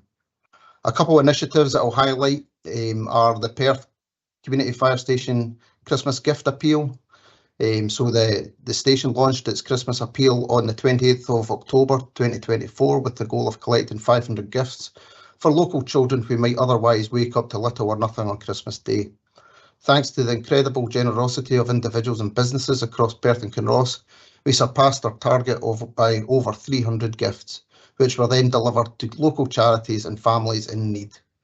The youngest recipient was just 3 months and the oldest recipient was 97. Almost 40 different businesses supported this initiative by donating gifts and setting up collection points in their premises. In addition to the gift donations, a Just Giving campaign raised an impressive £3,450, further enhancing the impact of the initiative. The funds were used to provide gifts and support local charities and care organisations, ensuring that the festive spirit touched as many lives as possible. And finally, the Nursery and School Box Early Years Road Safety Initiative. So as part of the wider multi-agency partnership initiative, our community action team have developed and piloted an early years road safety project aimed at primary 1 to primary 3 pupils. This aims to promote positive behaviours and healthy attitude to road safety from a young age. The focus being on learning about safe and unsafe behaviours, learning about traffic, identifying and using crossings correctly, and travelling safely in a vehicle. For primary 1, we utilise the Go Safe with Ziggy resources. These are delivered to the class as part of the school box, and teachers carry out pre-learning using these resources and other information within. Our community action team then visit the class a week or so after and deliver a presentation designed to delve further into the messaging contained within the books and confirm understanding. This is supported with online resources from Road Safety Scotland, which are all linked to the Curriculum for Excellence. The second level lesson is delivered to P2-3 and utilises the Road Stars resources again from Road Safety Scotland, along with further learning created by our community action team. The project will go through an internal SFRS evaluation process, along with obtaining feedback from pupils and teachers to guide further work. The school boxes are also used as part of the ongoing People Who Help Us syllabus that schools carry out each year. This involves various agencies such as SFRS, Police Scotland, nurses, doctors and other support agencies and services. The boxes also contain healthy eating messaging, again with physical activity, ideas and activities. So I'll now pass back to the convener and welcome any questions. Thank you. Thank you very much for that, Craig. We have a few questions already in the chat. We'll go first to Councillor Mayor. Thank you, convener. And hi, Craig. That was a really interesting report, and you actually answered part of my question when you were telling me about incidences of false alarms coming from sheltered housing in the homes of people perhaps with cognitive decline, etc. But I would like to ask, on the top 10 incident types, the 394 incidents of false alarm due to apparatus, this is my first question, is there a particular apparatus type which is causing these false alarms, and who is actually reporting them? Are these automatic alarms, or is it actually the householder who's phoning to report them? And my second question was regarding on page 43, accidental dwelling fires. I saw that Perth City had the highest number of call-outs to accidental fires, and I wondered, was the contributory factor there the population density of the city centre, or is it the type of accommodation and the type of resident, i.e. possibly more old flats with single occupants, etc.? Thank you. Thank you for your question. So to touch on the false alarms first, the most false alarms I suppose we get are those that are more susceptible to false alarms tends to be smoke detectors, and that's why as part of our UFAS reduction policy, we have it where we'll respond to multi-criteria detectors, heat detectors, or obviously the visible signs of fire or smoke. A single actuation of a smoke detector tends to be the most prevalent when it comes to false alarms. So that would be more the system ones. In relation to obviously cooking fumes, that's tends to be from a domestic perspective, setting off a smoke detector, and then it can be neighbours that are hearing it or the householder themselves. But yeah, cooking fumes and smoke detection would be the answer to that one. In relation to the accidental dwelling fires, yeah, obviously population centres, you know, you're going to have, you know, more actuations, you know, within that, and they'll be less frequent in the rural or yeah, remote rural sort of environment, so they're few and far between. Also, what goes hand in hand is obviously your purpose-built complexes tend to be more in your urban centres as well. Yes, we do have sheltered housing complexes out in our villages and our towns, but we do have more of them within the urban centres. So the stats kind of always kind of go hand in hand that Perth City will have higher ADFs when it comes to the stats. Thanks. Thank you for that. I kind of suspected that might have been the case because I've been out to visit a few sheltered housing accommodations lately, and yeah, they have reported that there's been a few incidents due to toasters, etc. So thank you for that. Thank you. Councillor McPherson. Thank you, Convener. My question relates to accidental dwelling fires, for which Fire and Rescue Service have provided a significant amount of information. I just wonder, in terms of the data, does the fire service collect any metrics on the age of those injured or requiring medical treatment, bearing in mind that might help identify which age demographic might be most at risk of such events? Thank you. Yes, thank you for your question. So following every incident that we attend, we complete an information recording system that's government owned and led, and there's certain criteria that we record on that. So yes, age demographics does come into that. So your age banding's over 65, between 50 and 65, and such. Other elements, contributory factors, if we suspect that there's perhaps drugs or alcohol, you know, factors that are contributing to the cause of the fire. So it's quite a lot of detail that we capture within our what we call our IRS, and then we can use that to identify trends.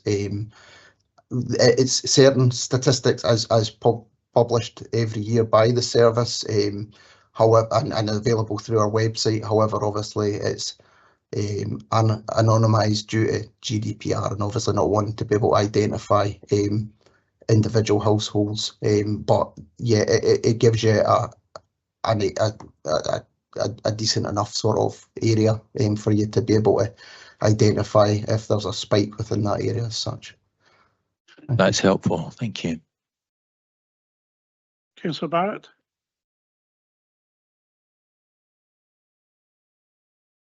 Thanks, Convener. I just wanted to comment on the remarkable reduction in UFAS when you compare the performance last year compared to 3 years ago. There's a 70% reduction. So I think that just does sort of demonstrate, you know, what concerted and committed action can do to that sort of issue.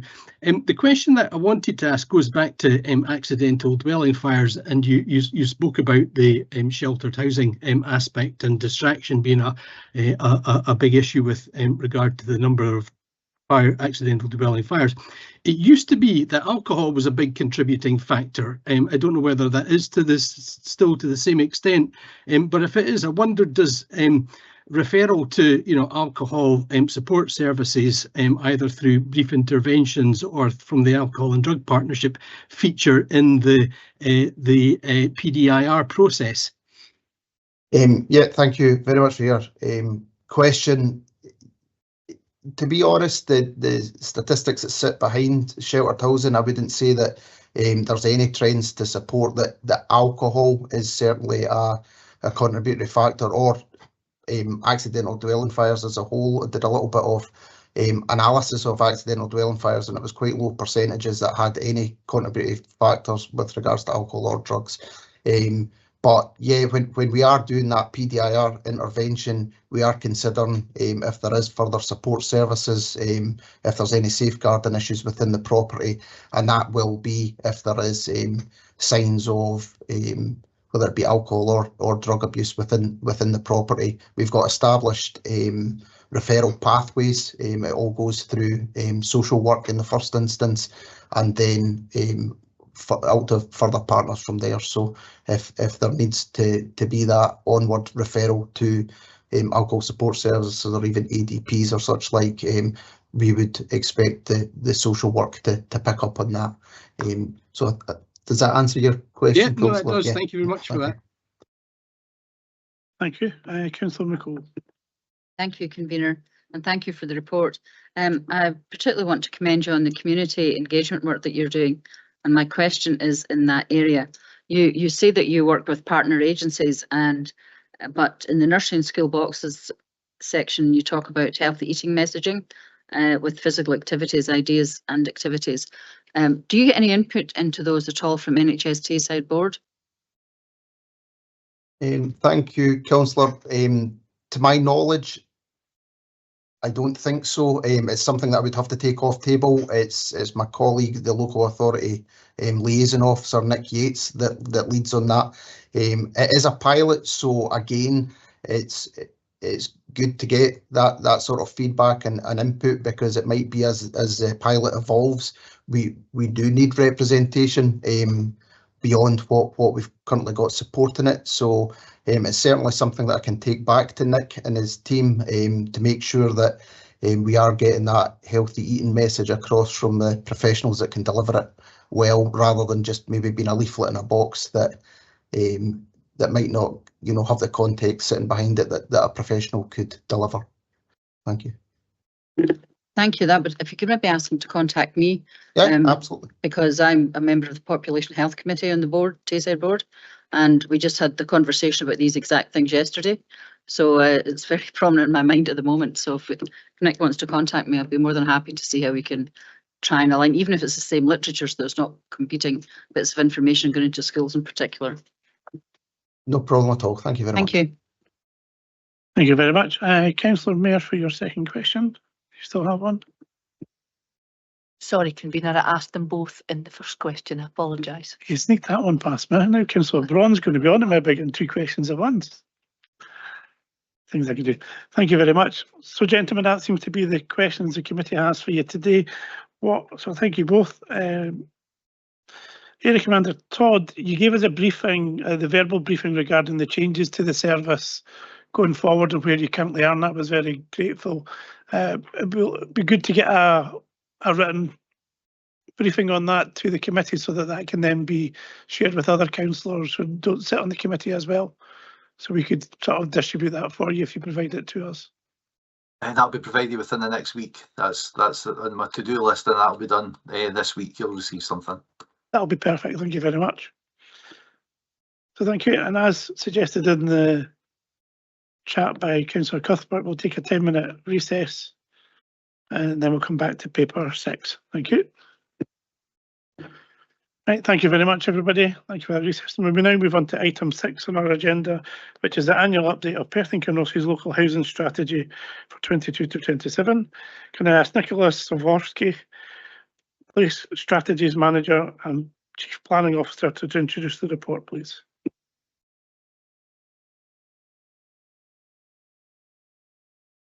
Thank you, Convener. This report sets out the progress made during 2024 to 25 towards achieving the outcomes of the Local Housing Strategy Action Plan and seeks approval for the priorities for 25-26. There are 4 priorities in the Local Housing Strategy, which runs to 2027. Firstly, to provide more affordable homes. Secondly, to ensure that there is a range of housing options that people can easily access and keep. And then thirdly, ensure that housing for people with varying needs are provided for. And fourthly, delivering quality homes with affordable warmth, zero emissions and smart technology included. These priorities and associated actions require work across different council teams and also varying partners to ensure the delivery. This was evident from a workshop held in January this year, which was attended by 60 people from across Perth and Kinross and its partners. The workshop discussed how work was progressing on the local housing strategy, reviewed actions and milestones to ensure that the end point of the local housing strategy was complete as possible. There are so many examples of positive work and impacts in 24-25, from providing more affordable homes to supporting tenants to sustain their tenancies and providing adaptations for council tenants to help keep them live in their homes for longer, and they are just a handful of them. All of this work is with an eye on the next local housing strategy and developing those positive outcomes further. Officers have started to consider what is needed to support the process, including inputs from members and our partners. With me today is Martin Smith and Hannah McLean online to help answer questions about the report. Thank you, Convener. Thank you very much. Councillor Forbes. Thanks, Convener. Section 5.6, I'm not quite understanding this, and I wonder if you could elaborate on it a little bit for me, particularly the last line that says a new duty to ask and act about homelessness. I don't really quite understand what that means. Thanks.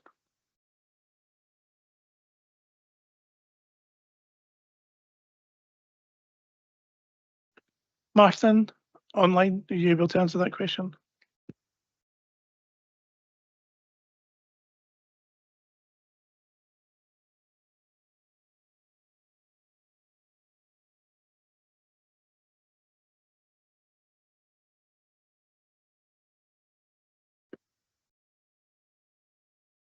Sorry, hi. Yeah, I can answer that one. So the part of the current housing bill that's making its way through the Scottish Parliament is the prevention duty, and it's based on provisions of Ask and Act and No Wrong Door. So the Ask and Act is a reference to a wider duty or a duty on a wider range of public bodies who are expected to ask about homelessness where appropriate and then take action. So the action part of it hasn't really been specified in legislation or guidance as yet, but it's part of the sort of principle that there's no wrong door when it comes to accessing help around homelessness. So if, for example, you went to a GP about a health issue and there was also a contributing housing problem, the new duty would create an expectation that the GP would investigate that and take action, which may include referring that person to the local authority.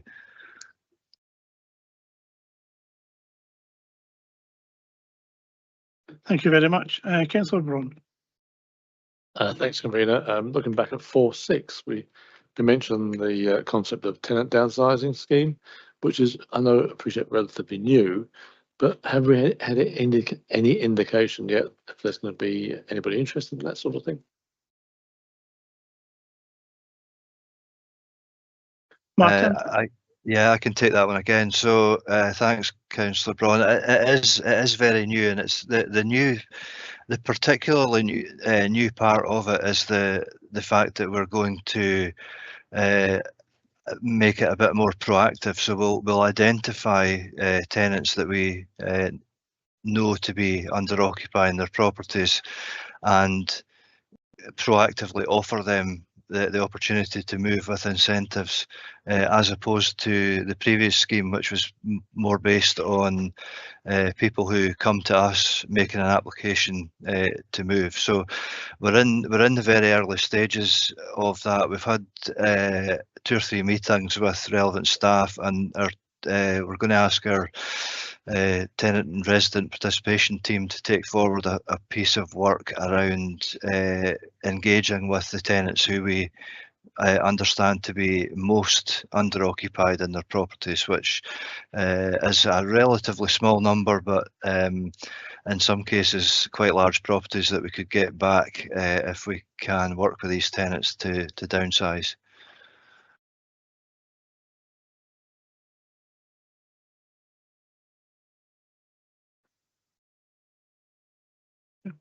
Councillor McPherson.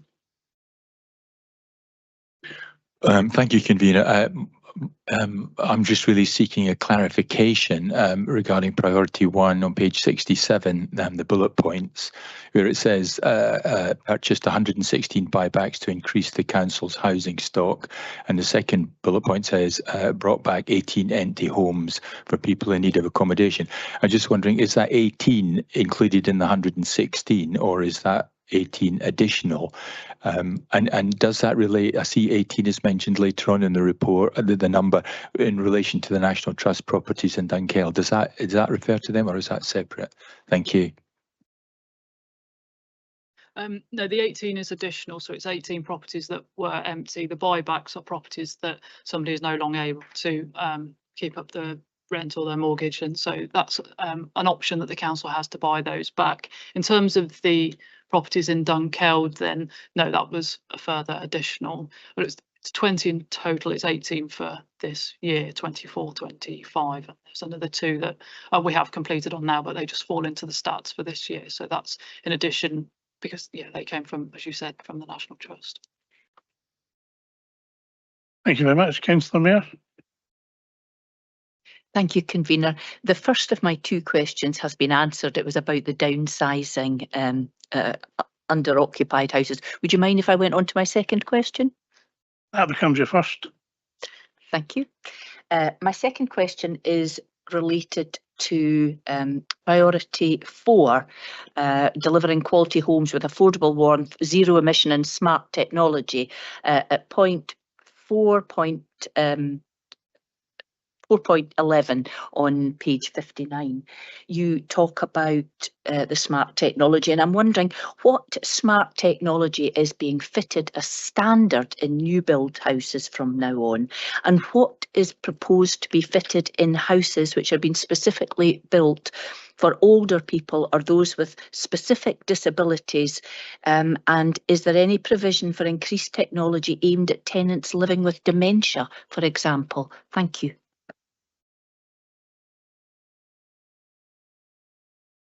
I could probably make a start on that, and then I don't know if Martin would want to come in or not.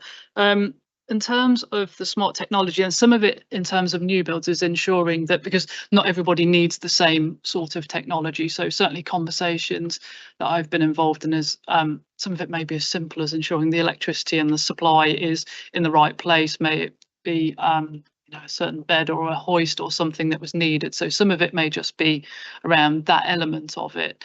And obviously a huge amount of the technology is probably linked to broadband and Bluetooth or that sort, so ensuring that all of those properties have that. In terms of the second question about dementia,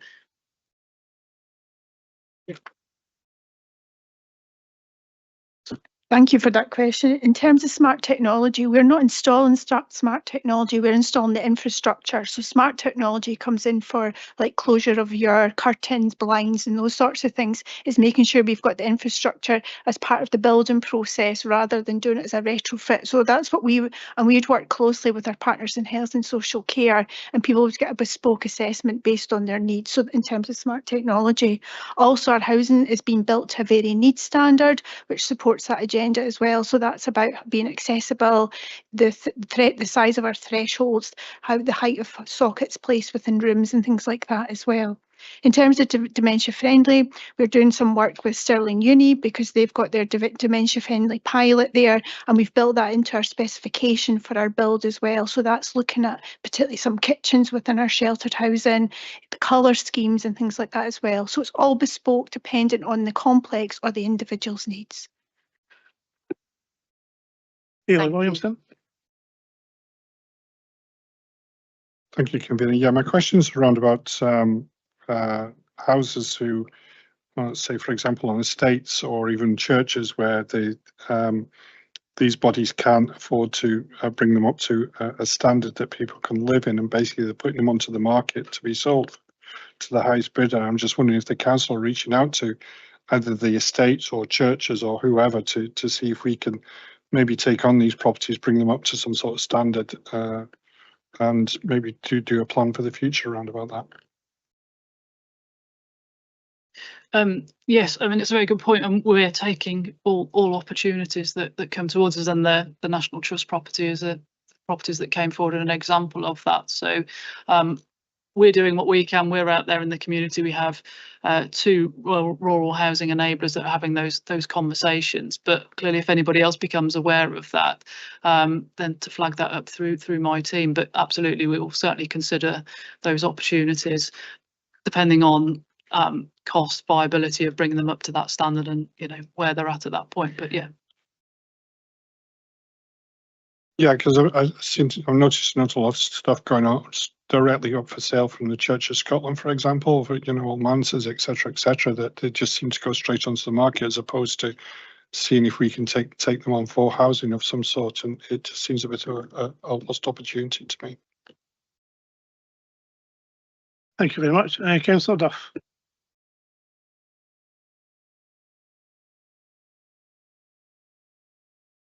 Thank you, Convener. My question is in relation to I think it's in relation to the section on priority 4 about how homes with affordable warmth. Having noted that the Scottish Government has recently changed their views in relation to the installation of wood-burning stoves and peat heating systems, etc.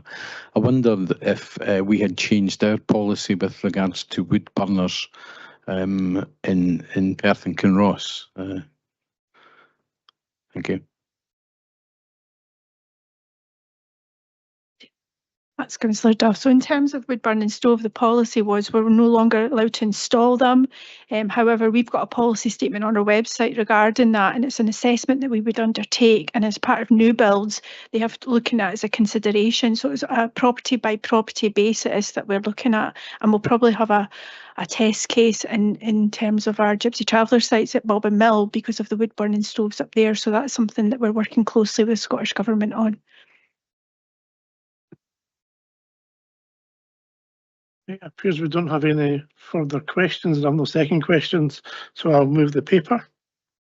This paper outlines the progress of the local housing strategy for 22 to 27 and presents an update on the 3rd year covering the period 24 to 25.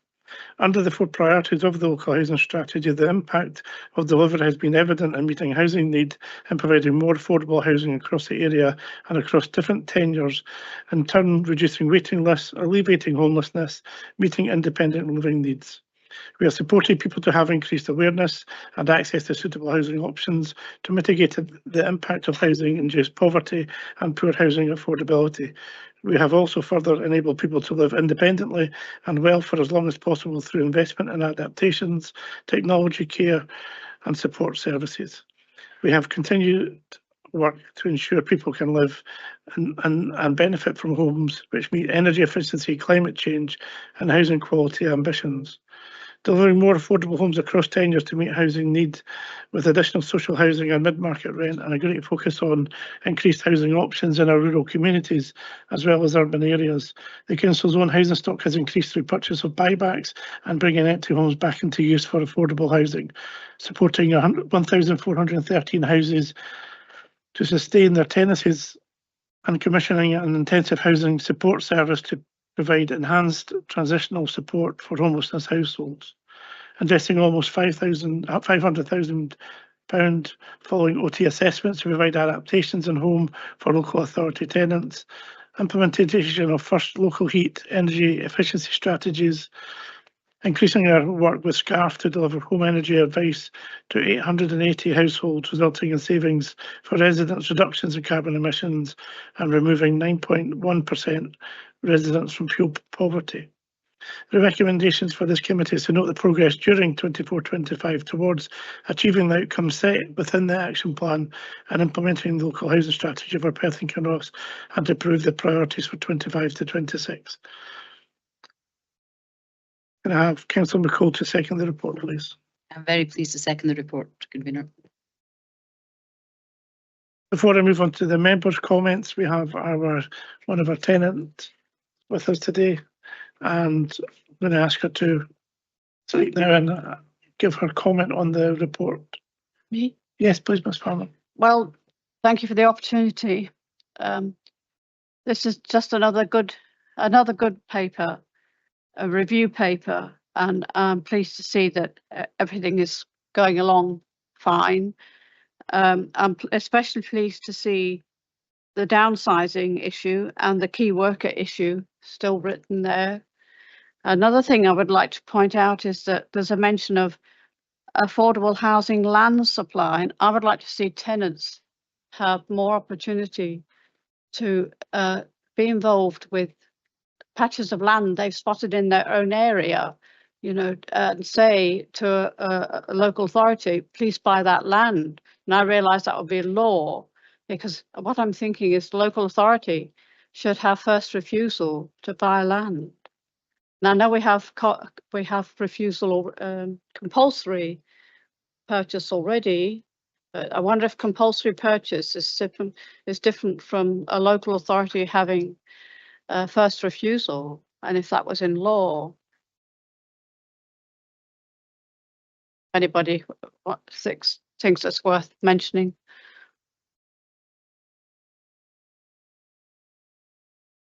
I can ask officers to comment once you're finished, Miss. I can raise it tomorrow, you see, at a TIS event, Tenants Information Service, that we need law for councils having first refusal.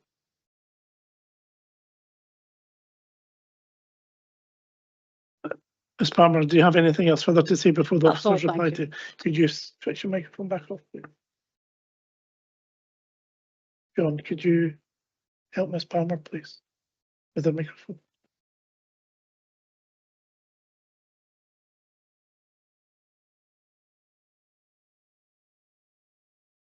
Thanks, Len. We'll maybe get an officer to maybe write that down, and we can maybe see where we can take that in terms of your suggestion there. So thank you. Thank you very much. Moving on to councillor comments. Councillor Barrett.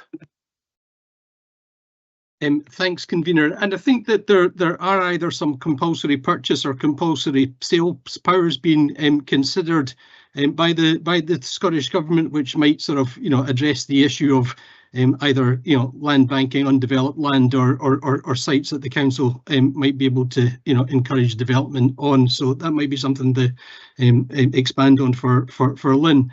And I think Lynn and yourself are both right, convener. There is lots in this report which details the excellent outcomes and achievements that the council can take from this report, and for which we should be rightly proud and grateful to officers, but also to members for the commitment they've demonstrated when putting their heads above the political parapet. I think specifically when it comes to new council house developments, when confronted by NIMBYism and prejudice sadly prevalent amongst a vocal minority of our community. And I think the same sorts of prejudice are also need to be confronted when it comes to improving the lives of our Gypsy traveller communities. And I again commend the officers and members who've put their shoulders to that particular wheel, and particularly yourself and the other of my successors as housing convener, Councillor Bob Band, who can both take credit for the improvement works at Double Dykes, with the first tenants getting entry to their new chalets only last week, which was tremendous. There remains much to be done, as was mentioned, engaging with the community at Bobbin Mill on the accommodation and improvements to that there, delivering on the actions identified by the housing regulator, and implementing the firm decision of the council to deliver a Gypsy traveller site at Arran Road, and the multi-million-pound investment required to provide a safe stopping place during the shifting season. And to address the concerns of unauthorised encampments elsewhere in Perth as they when they occur. There's also the need to make rapid progress with our multi-storey properties as another priority. We are sadly still in the midst of a national housing emergency, to which the Scottish Government has delivered no extra resource, only reinstated its previous foolish cuts to the affordable supply programme. And I think our officers do have to be commended for the work that they do in our area, because we suffer from not having our record of innovation and transformation, homelessness prevention and rapid rehousing recognised by the Scottish Government, who instead seem determined to direct precious resource to pathfinder authorities who don't innovate and to alleviate temporary accommodation crises rather than invest in the whole system change that we deliver and pioneer. And I would wish you good luck, Convener, in raising those comments with the Housing Minister. Thank you. Thank you very much. Next comments from Councillor Mayor. Thank you, Convener. I would just like to make a comment on the achievements listed under Priority 3, delivering housing for people with varying needs. As I am the older persons champion for Perth and Kinross, I feel these achievements are certainly something to be proud of, and Perth and Kinross's housing strategy is clearly making life better and easier for many of our residents and tenants who are struggling with other life changes. I feel a big commendation is due to all of those who have been instrumental in implementing the innovations and adaptations which have allowed people and continue to allow people to live independently in their own homes with as much comfort and dignity as possible. Thank you very much. Thank you. Bailey McLaren. Thank you, Convener. I would just like to echo the contents, the positive contents of the report, which is showing the hard work and persistence of many people, many officers here, and it's a real joy to read all these achievements. The shared well, I've just lost this here. the shared scheme of improving homes. That's been a huge success, delivering a total of 264 affordable homes. That's a great number to be reading. 37 new council new build homes, and also a new supply across Perth and Kinross in urban 53% and rural 47%. That's just brilliant. 116 buybacks, 18 empty homes through the Empty Homes Initiative. This is just a list of great successes. So I just say well done to everyone involved, also the welfare rights team for the hard work they do in sustaining tenancies for many, many people. So thank you. Thank you very much. I have no further comments, and we agreed to move the paper. Thank you very much. For item 7 and 8, I'm going to pass the chair of the committee over to Councillor McCall. Thank you, Convener. We'll now move on to item 7 on our agenda. It's the Tayside Joint Health Protection Plan for 2025 to 27. And I will invite Kirsty Stephen to introduce the report, please. You're settled there, Kirsty. Thank you. Afternoon. The Tayside Joint Health Protection Plan is compiled by NHS Tayside Health Protection Team in conjunction with the 3 Tayside local authorities. This plan is a requirement under the Public Health Act to be updated every 2 years. This is the 5th edition to be implemented from this year to 2027. The purpose of the plan is to provide details of the health protection functions for the local authorities and NHS Tayside in terms of our priorities, our preparedness, and the joint working arrangements for dealing with incidents and emergencies. Within Perth and Kinross Council, it's primarily the environmental health, food health and safety, and trading standard teams that deal with health protection, ensuring the safety, for example, of our private water supplies, food businesses, our land and air quality. That can be broken down into proactive programme work where, again, for example, private water supply samples are taken, food businesses are inspected, air quality is monitored, and we assess and apply conditions to planning applications to avoid future nuisance like noise or homes being built on contaminated land. We also react to incidents, pollution, fuel spills, or outbreaks of infectious disease such as E. coli or Salmonella, the main objectives being to minimise the health impacts and prevent further spread. The plan recognises the issues in each local authority area. Within Perth and Kinross, this includes the large number of private water supplies. We have over 30,000 individuals drink from private water supplies versus in Dundee, 1 private water supply. In terms of air quality, we have an air quality action plan for Perth. Dundee has a low emission zone. Angus currently doesn't have any action plans associated with their area. We recognise the number of seasonal workers and farm accommodation and the numbers of lochs we have that we have to provide advice on in relation to blue-green algae. So our health priorities over the next 2 years will focus on the management of outbreaks and incidents and the prevention of infectious disease. In terms of preparedness, it's also essential that emergent issues are monitored and data submitted to assist this constant horizon scanning over short-term issues, that might be food alerts or our outbreaks, or longer-term issues associated with climate change, disease carrying mosquitoes and ticks being one example. We work in collaboration with a variety of agencies, including SEPA, Scottish Water, and the Animal, Plant and Health Agency, and we're also audited by a number of agencies. That includes Food Standards Scotland, the Drinking Water Quality Regulator, and the Scottish Government and SEPA. I've also attached an action plan which highlights our core areas of work and emerging issues. This action plan lays out how Perth and Kinross Council aims to meet the outcomes of the Joint Health Protection Plan. Thank you. If you have any questions, please feel free. Thank you, Kirsty.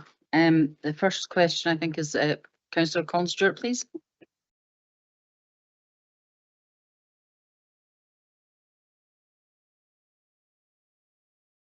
Thanks, Vice Convener. Thanks very much for the report and for the work that goes on in terms of all the investigations and throughout the year. I was just looking at the conclusion of the report where we're talking about life expectancy stalling, unhealthier lives, getting sicker earlier, health inequalities rising, public health issues becoming more complex, and therefore that the Council has to adequately resource and undertake preventive and reactive functions required to tackle both acute and chronic conditions affecting local public health, and also add value to the shared goals to provide strong prevention and a strong response to improving local health outcomes by tackling the wider root causes of poor health. When I look at the action plan to ensure that the joint health protection, the PKC actions to support the joint health protection plan, what I'm not seeing is any of it's very much action in terms of those sort of longer health chronic conditions, public health issues, health inequalities, and improving health outcomes. Is that a function of the size of the team that's dealing with this, and the fact that most of the work is currently reactive in terms of investigation of outbreaks and so on and monitoring, rather than actually being able to take that wider oversight? Yes, I would agree with you. I think this plan more so deals with those acute situations, those emergency situations. And that's why I'd added that bit at the end to say that, you know, there is the opportunity to deal with the wider detriments of health, which I think are possibly already caught in a number of the strategies that the Council deals with. So, for example, poor housing may already be caught. We do deal with, and I think maybe perhaps our planning approach may also deal with these future more chronic situations that could arise, and hence the reason the team would assess any of the planning applications that could have an implication on future nuisance, So I think that's where we probably tackle it, but there is the possibility to dovetail this action plan into other strategies where there's got a wider health remit.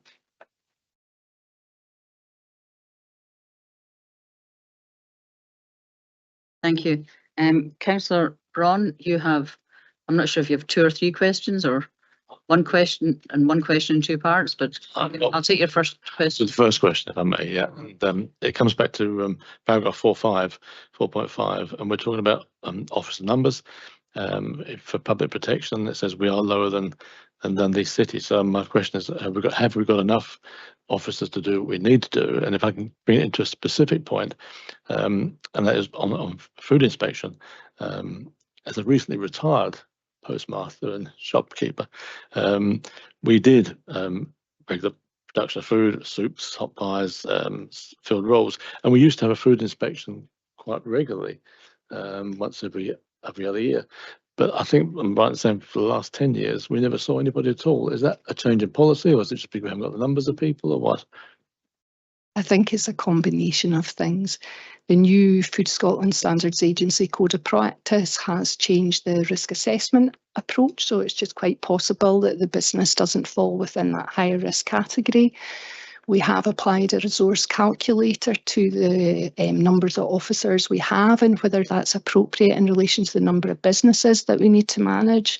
I think currently we are understaffed by 3 officers. So we are aware of that situation, and equally so is Food Standards Scotland. And sorry, I should raise that is not any different to a lot of other local authorities across Scotland. We also have, and Elaine's just remind me, a number of different recruitment challenges in trying to get environmental health officers and food safety officers at the moment. There is a complete dearth. Thank you. Thank you, Kirsty. And now Bailey Williamson, please. Thank you, Vice Convener. Yeah, I'm not sure whether this is an appropriate question to ask at this point, but I think my question is about the availability of PPE in delivering some of this stuff, and probably the NHS too, and whether we are fully, there is a full availability of PPE to carry out some user functions. Kirsty. Thank you. All officers have the necessary PPE to undertake their duties. Is this in terms of preparedness for future situations? So that is something that is part of a pandemic response plan. So the anticipation of PPE would be included with that through NHS and partners. Does that help?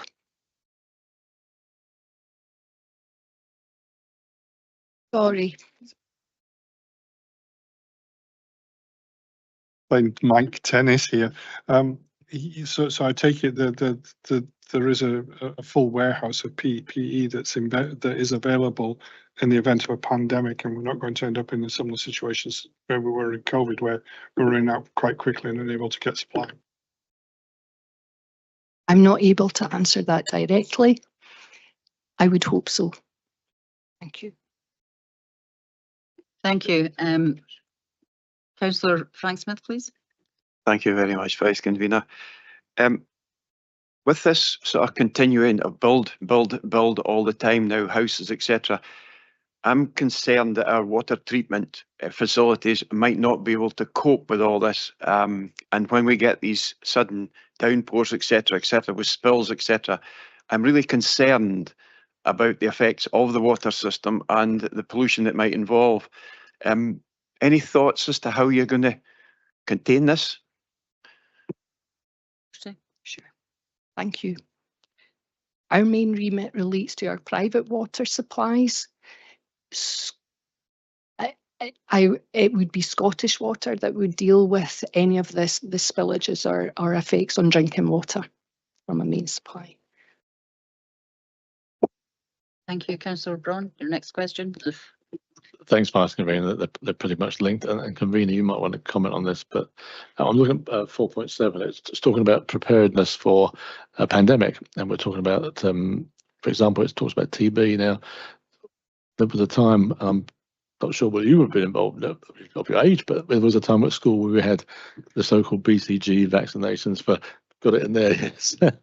So my first part of the question is, should we be advocating a return to that sort of process, a compulsory vaccination for that? And then leading on from that, vaccinations for more basic things such as mumps, measles and rubella. The internet's constantly using the stories that it's bad to have it. And are we actually combating that actively to encourage people to have their children vaccinated against these diseases, whooping cough,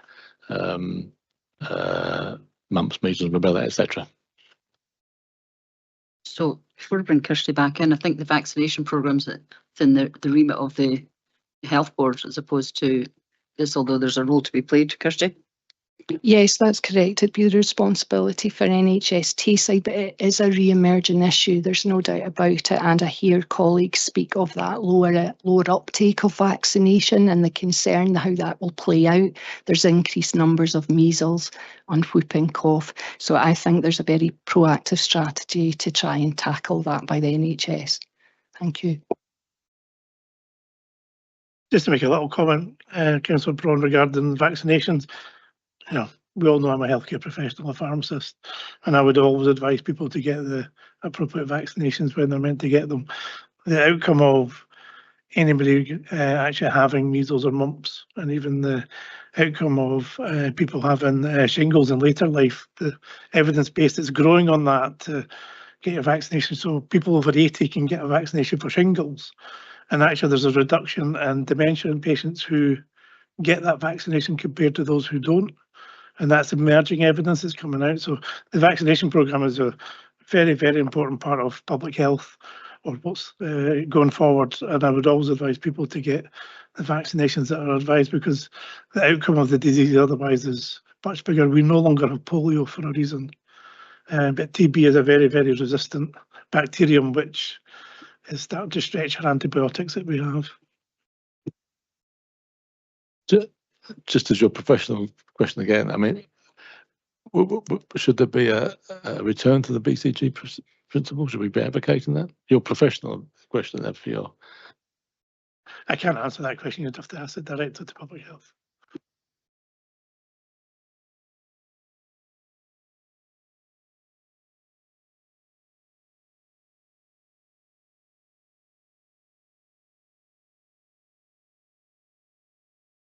Thank you, Vice Convener. Yeah, you mentioned a number of private water supplies. Can you remind us what that was, and just where are all these water supplies? So the private water supplies are non-mains water supplies, normally located rurally. So at the moment we have over 600 commercial or regulated water supplies. So that's where there's a commercial element, a commercial property that's on it, or it's a large number of residential properties. There's also a small number of, or a number of domestic only supplies as well. So there's over 30,000 individuals who drink from private water supplies in Perth and Kinross. But that also means that we have visitors visiting the area to stay in short-term lets or B&Bs or visit food businesses that have private water supplies too. So that's a fifth of the population of Perth and Kinross are on private water supply, is that right? Perth and Kinross has the 4th largest amount of private water supplies in Scotland. Thank you. Councillor Stewart, you have a follow-up question? Yeah, just a follow-up to that, because it sounds like an enormous number, a fifth of the population on private water supplies. But I wonder if that includes where there is Scottish Water mains water, but there is a branch off into, for example, a development. I think my development is a branch off the mains, but it's counted, we're all counted as having a private water supplies. So I wonder whether, people are connected via a private water supply to the mains, and that's giving that large number as opposed to the, people having a well in the back garden, for example. There is confusion in relation to that, but when we're talking about private water supplies, it is that well in the back garden or the spring or the borehole or the burn supply. So yes, there is a large number.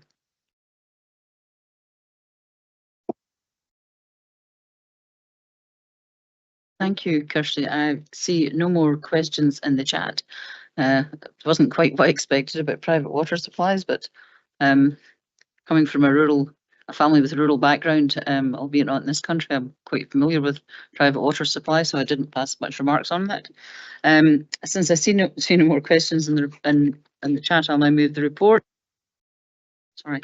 The provision of safe food, water, air and land, free of disease and pollution are prerequisites to public health, but still provide challenges and therefore the ever-present threats to public safety continue. Tayside's Joint Health Protection Plan 2025 to 2027 highlights the critical role Perth and Kinross Council plays in safeguarding public health across a broad scope of work streams and through collaborative working with NHS Tayside and other agencies. Perth and Kinross Council's accompanying action plan details the mechanisms to meet the outcomes of the plan through the prevention and management of existing and future threats to public health through the crucial contributions of the environmental health, food health and safety and trading standards teams. I am happy to accept the recommendations and move the report for approval.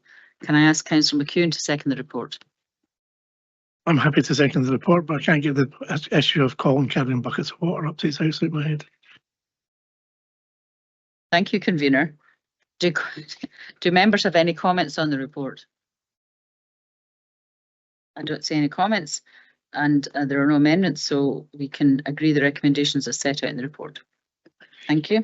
Okay, so we now move on to item 8 on our agenda, which is the Community Empowerment Annual Report. And can I ask David Stocco, Service Manager for Communities, to introduce the report? Thank you, David.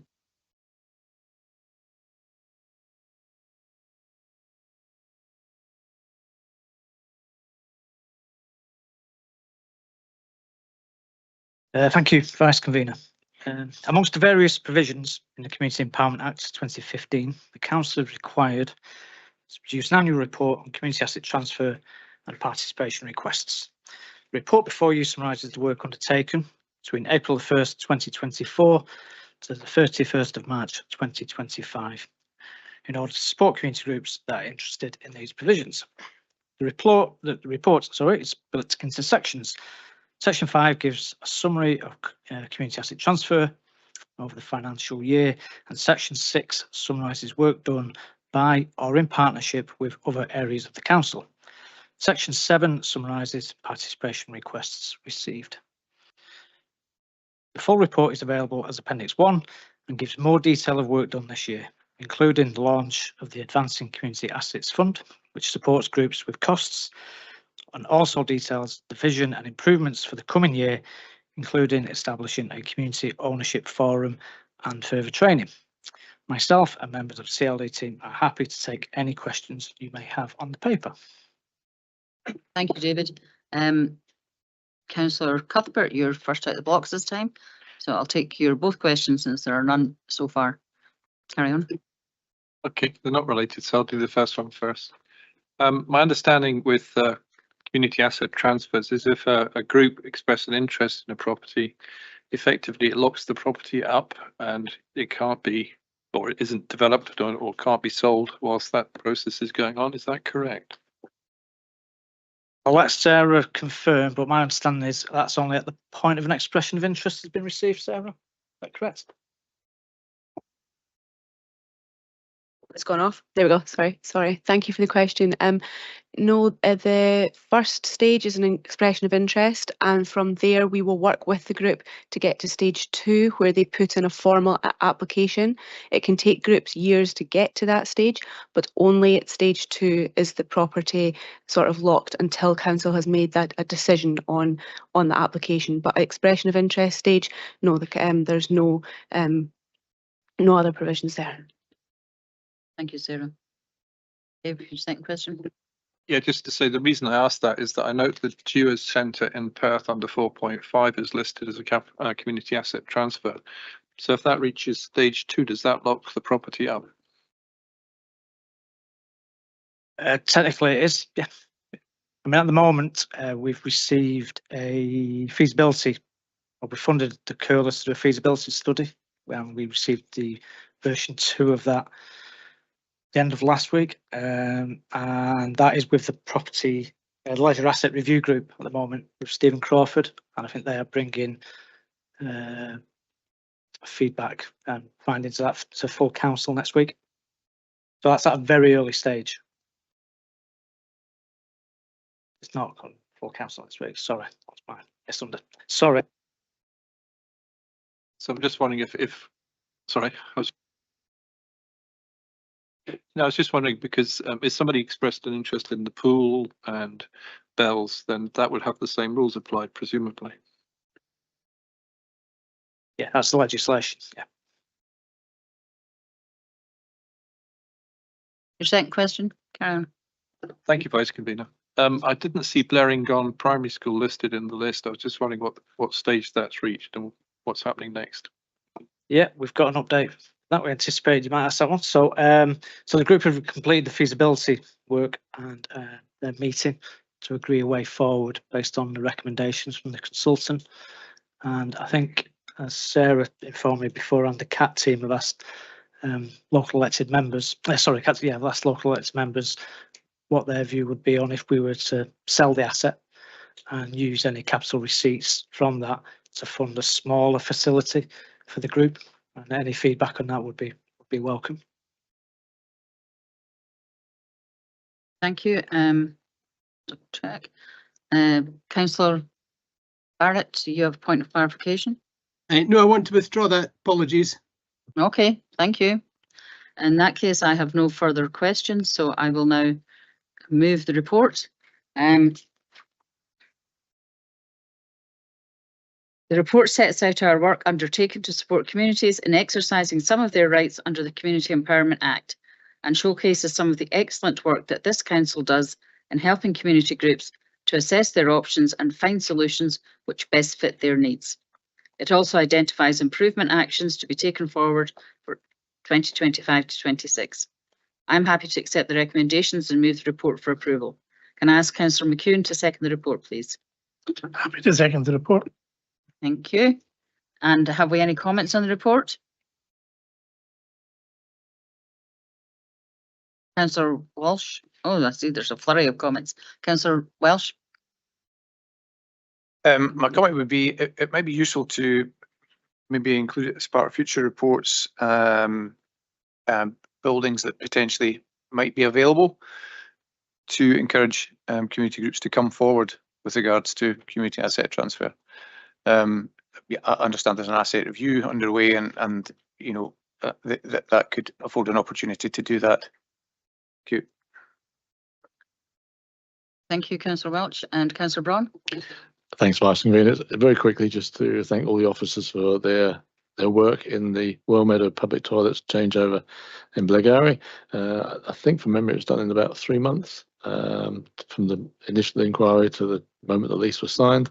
So thanks to them for all their work, and from what I understand so far, the changeover has done very well. It's been very successful, and the money being taken, it's called an admission fee, is doing a lot more than what the council used to get. So people are obviously supporting the changeover. So thank you very much for all your work. Thank you, Councillor Braun.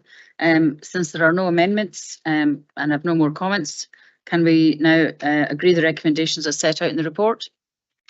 Thank you, everyone. And I will return the chair now to Councillor McEwen. Thank you very much. We're on item 9 of our agenda, locality PB funding for 24-25 funding awards. And David's still on the hot seat there, so you'll be introducing this paper, David. Me again, Convener, thank you.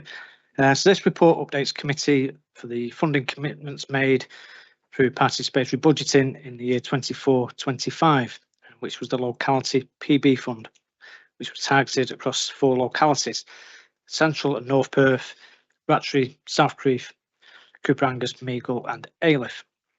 Section 3 of the report sets out the background to PB and the allocation of funding to each priority community, with sections 4 and 5 providing details of the funding awarded, and section 6 provides some key learning points from the project. In summary, £101,000 was awarded to 28 projects, which will help tackle poverty and alleviate the cost of living.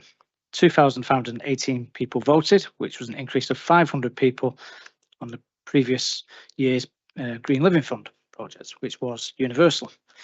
Myself and colleagues from the CLD team are happy to answer any questions you may have.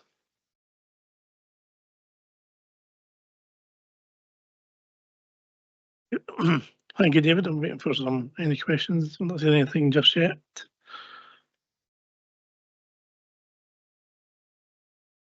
Councillor Mayor. Thank you, Convener. Thank you, David, for that. I would just like to ask a question on page 175, where you're giving the details of the projects funded in each locality. That's section 5 on page 175. Under Central and North Perth, one of the successful bids was making rugby accessible for every child in Perth and Kinross. And I wonder, do we have is there a breakdown available of how many votes for a project were online and how many were in person?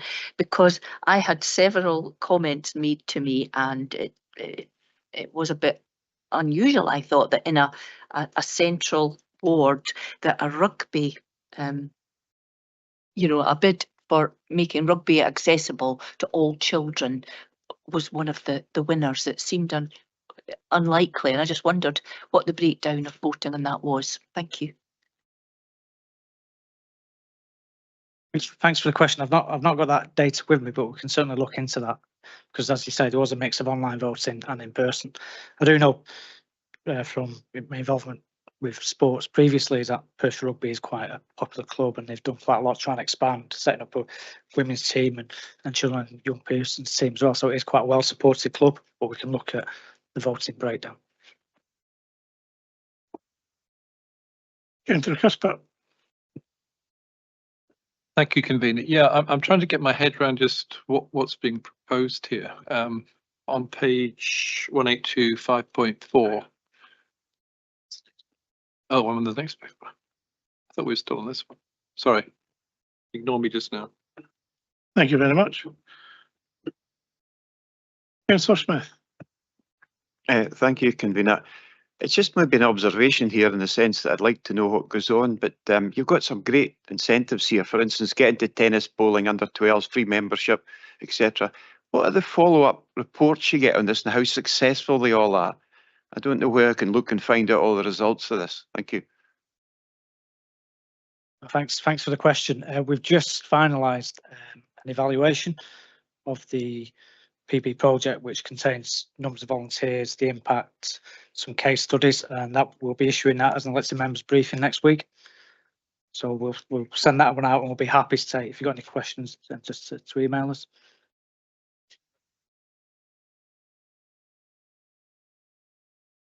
Thank you very much. I see no other questions for this paper 9, so I will move the paper. Participatory budgeting allows people within communities to make decisions on the projects they wish to see delivered within their own areas, which will help tackle poverty or the cost of living. The results from local PB projects show that there is significant enthusiasm and support amongst our communities for PB, as evidenced by the increase in people taking time to vote on their preferred projects. I'm happy to accept the recommendations in this report for approval. Can I ask Councillor McCall to second the report, please? Happy to formally second the report, Convener. Do we have any comments?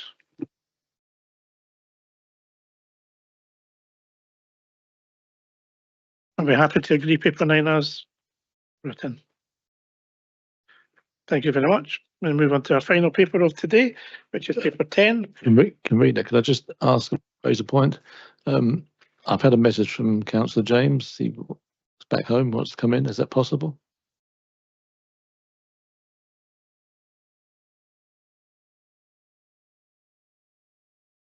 We'll need to confirm that with Democratic Secretary because he gave his apologies for the committee. I quite understand that. It's just so I've just had the message come through, so it's.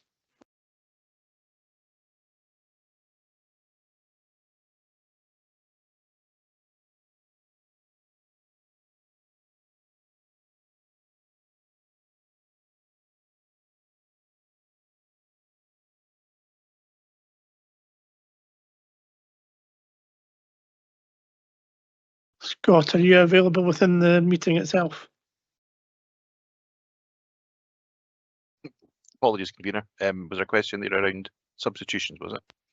Well, what we have is an instance where Councillor James has given his apologies for the committee and he was substituted by Councillor Allen, who left the committee about 25 minutes ago for another meeting.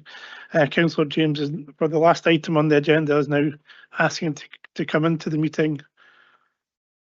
Yeah, instead. if Councillor Allen has left, then it's appropriate, yeah, for Councillor James if he wants to now join the meeting, yeah. Thank you very much for your support.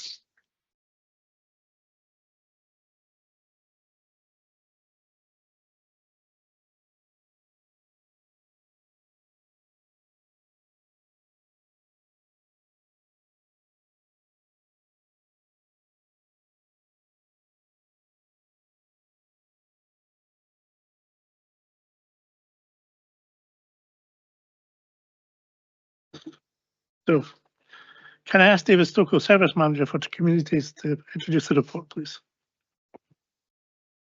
Thank you, Convener. This report sets out proposals for delivery of the Community Investment Fund and Participatory Budgeting Fund for 25-26. Officers are recommending combining the fund into one single process under the heading of Fairer Communities for All. This single process will be easier for community groups seeking to apply for funding and also for officers and elected members who are screening and assessing applications, whilst also helping tackle inequalities and cost of living as per the budget motions. Section 3 provides the background to SIF and PB funding, with Section 4 setting out some of the key current issues with both funds. Section 5 sets out recommendations for new funding arrangements, including the allocation for each ward. Myself and colleagues from the team are happy to present and answer any questions you may have.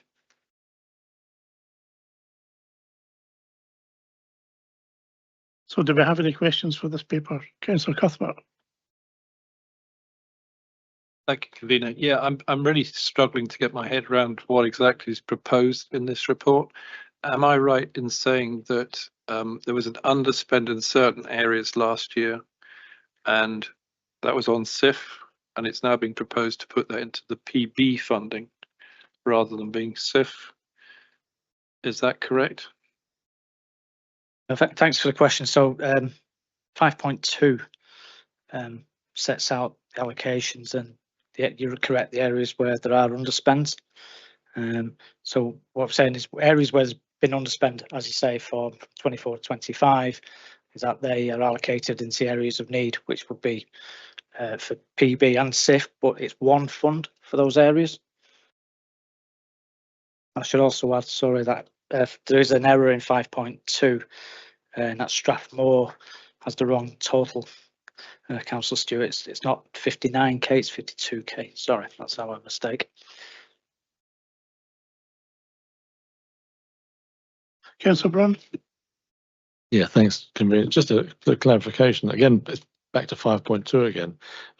It talks about an underspend, 24-25, 11,814. Was that to do with PB? Because I sat on the SIF panel last year and we used all the money up. I'm sure we did. So I'm not sure where this underspend comes in. Karen, do you want to pick that one up for us? Sorry, something. Yeah, so the underspends are the underspends from a variety of different areas, which have then been amalgamated into one pot and then redistributed to the areas of highest need. So that's a top up that you're seeing there. That's not actually an underspend in that area from a previous year. It's money that's being added in to that area for next year, for this year. Councillor Forbes. Thanks, Convener. As I understand it, this would appear to be a kind of fundamental change to the way we do this. And I'm wondering if you had any discussions with other local authorities about how they do things. For example, I think West Lothian give every councillor a budget for their ward to kind of allocate as they see fit. I'm not in any way suggesting that's the way we should do it. I can imagine all sorts of issues if we went down that route. But did you have discussions with other local authorities about other ways, perhaps some perhaps very unique ways of dealing with this? So Karen may want to add a little bit from the Tayside Alliance, but I think one of the principles driving this was to try and clarify the process little bit, because we have multiple funding streams across the council, and this doesn't necessarily involve all of them, but it's to start for us with SIF and PB, and it is just a change to the process. We've quite a lot of feedback from smaller community groups. I think it could be quite a confusing picture for them, and also the capacity to apply for multiple funding pots over a year. So I think in Perfect Cross, it's good that we do have quite a lot of funding available for groups, perhaps more than some other areas. But Karen's, anything specific from your work? Yeah, so there's been some consultation. We've taken some really good ideas from East Renfrewshire and from Dundee as well, and this is where we've kind of come up with our own model by taking the best bits from other places. So we have looked at other models in other local authorities. Councillor Duff. Thanks. If I'm reading the table in 5.2, I think it is, correctly, this is being based on a strictly per capita allocation for the Community Investment Fund monies. Would that be correct?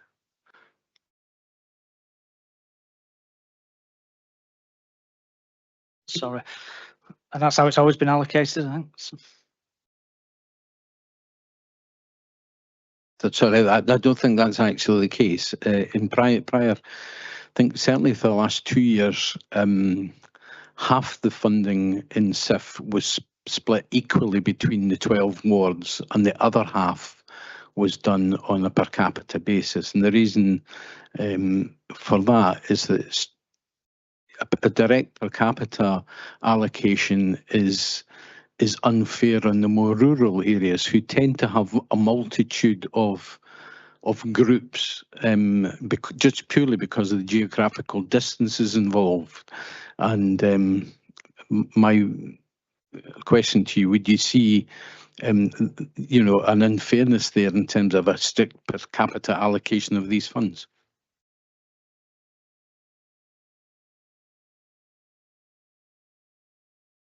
Yeah, so I can clarify that. This has been distributed exactly the same way that it's been done in previous years. What I've just not done is we've just not put in that extra column that says an initial fund to each area and then a per capita top up. So it is the exact same distribution as what the 200,000 has been in previous years.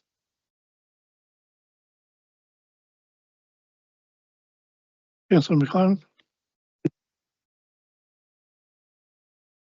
Yeah, thank you.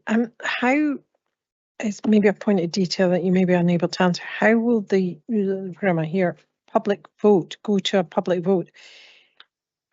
How will that process happen? And maybe going back to something that Councillor Mayer brought up about the rugby and the groups flooding voting. Well, people, can we say it's one vote, or how is this going to be processed? Thank you. Thank you, Bailey McLaren. So just to cover that, in terms of the voting last year, you might be aware that we used a system called Console, which is the Scottish Government system. And we were met by quite a lot of feedback from community members that due to the requirement to sign up with an email address and then verify your account and things like that, it was making it particularly tricky for people who weren't digitally confident or didn't have digital devices. So this year we will look to do the votes using a simpler process using the Microsoft Forms, which is easier to access, and we will support people to go on and do that. In relation to your point around what happens with likes of the rugby club and things like that, we are aware that sometimes larger groups have larger followings and therefore more votes. And we have looked to address that by introducing a mandatory 5-vote system. So whereas last year you were able to vote for as many or as few as you liked until the money had ran out, this year we will ask people to vote for 5 projects, which means that in the case that one group has a particularly large following compared to another, their votes will be spread across 5 projects regardless, so they will not purely benefit the one project which they have come along to support. So we hope that will make it fairer and will encourage people to consider the other projects on offer and spread their votes out across what's available. Thank you. Thank you very much. Can we please respect other councillors so that they can hear the answer to their questions, please? Councillor Stewart. Thanks, convener. It's on the issue of the underspend in Community Investment Fund from 24-25. That was, so I'm conscious that in Strathmore in 23-24 we had a significant underspend, and then we had projects come forward which allowed us to allocate the whole amount of the 24-25 monies plus the carried forward underspend. Am I correct in thinking that Highland Ward underspend of £7,500, Almond and Erne Ward underspend of £18,500, Perth City South underspend of £12,000, and Perth City North underspend of £9,000? All of those wards are going to lose those sums of money.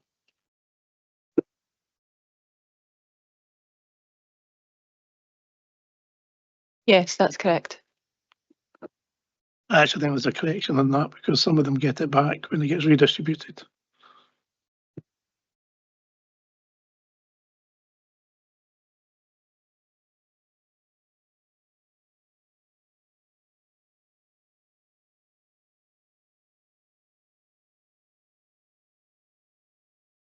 But I'm going to say centre and the south mixed up.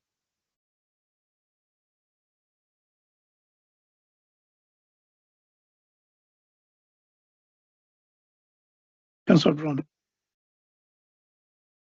Thanks, convener. I'm a little bit concerned about this because my view is that the SIF and the participatory budget had two completely different things.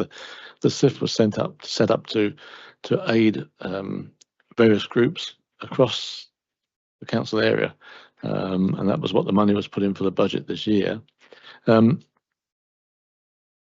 So I query whether we should be putting the two together to start with, because I think they're two different things. The SIF was set up for various groups to apply for funding which they perhaps couldn't organise elsewhere, and to help them.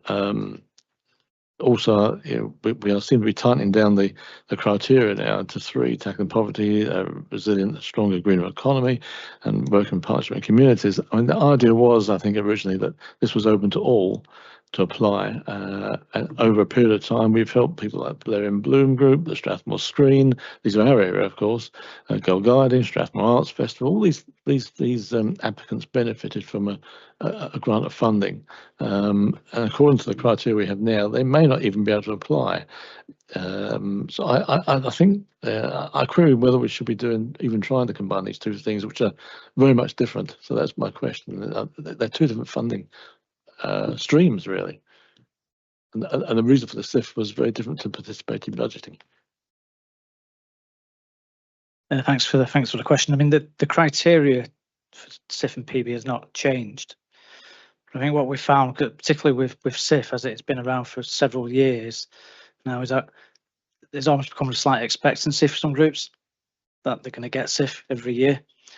Equally, it's hard for groups to reinvent projects. So some of the feedback we've had from elected members has been we're funding the same projects year in, year out, rather than giving it new projects. So we feel like this refreshes the process. Groups are still eligible to apply. We think the criteria is broad enough. The screening process will still involve elected members and council officers to make sure they meet the criteria, and that those projects that we fund will make a difference. So I know, I understand on the surface it looks like potentially a big shift in the fund, but I think actually it streamlines it for community groups, and particularly smaller groups, because when we've spoke to groups about the range of funding, certainly development trusts are always much more comfortable having multiple funding pots available because they've got the capacity to go for them, where smaller groups find it a lot harder put an application in and for one project, and then a few months later put another application in for a project and try and make that slightly different from the one before. So this is an attempt to try and make the process easier on both ends, but we're not straying away from cost of living or tackling inequalities.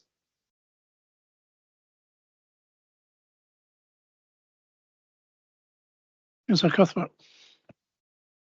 Thank you, Convener. I'm still where I started. I'm really a bit confused. In principle, what I'm understanding is that you're taking the SIF money, you're taking the PV money, you're combining them all into one fund.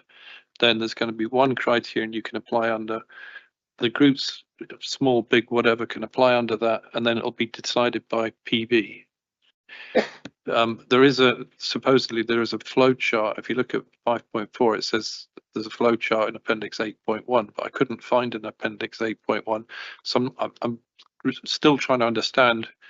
Is that referring back to the sort of the timeline that was put in earlier on? It's a bit confused to me. Sorry. Yeah, thanks for the question. I'm sorry if it feels a little bit confused. There is an appendix attached to the papers, which is a separate document. I don't know if which sets out the engagement and collaboration and decide process. You are broadly correct in how you've described it. The difference being ward panels. So in SIF previously, the ward panels would make the decision on the funding. Here, the ward panels will make decisions on screening for the whole fund, and then everything will go to a public vote.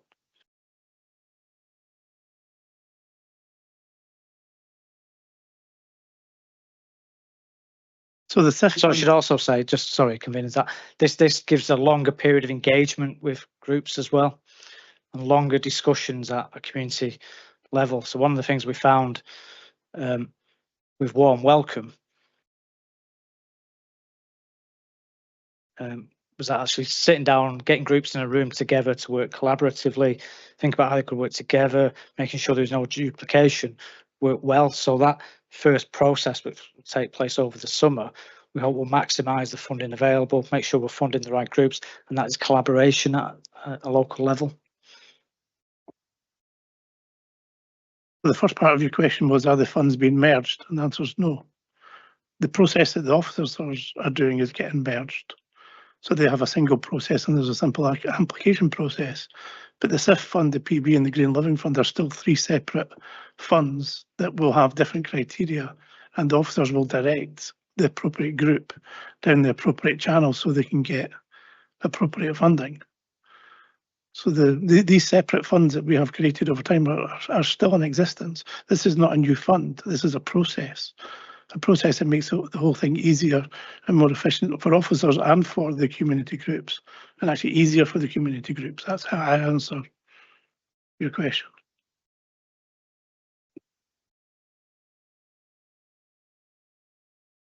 The scenario you're describing, David, doesn't match with what happens in Kinross. We have the ward panels consisted of 15, 20 people on occasion.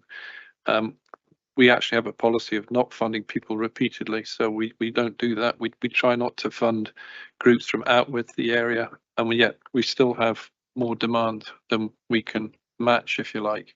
I don't understand how it's simpler, because you're still going to have a ward panel that's going to have to do this screening process, and then you've got another section which is the PV, as I understand it, and that's going to have to be promoted. The local members are going to have to get involved in that.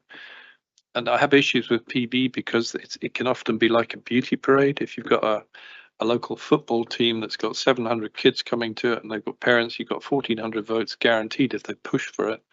And then you've got other groups that might be wanting to start up. And in Kinross, we had an autism group that we're trying to set up. And they were literally at the stage of setting up, but because everyone knew them, it was one of the local ministers doing it, were known people. Because the committee looked at it, they said, yeah, and we actually gave them extra money because we felt they didn't ask for enough for what they were trying to do. And that's the thing about these panels, is they can actually have a bit of leeway. But in PB terms, that group would never have been known. They wouldn't have been able to produce publication stuff. They wouldn't be out there. So I'm really not sure where we're going with this one. Sorry. Councillor Stewart.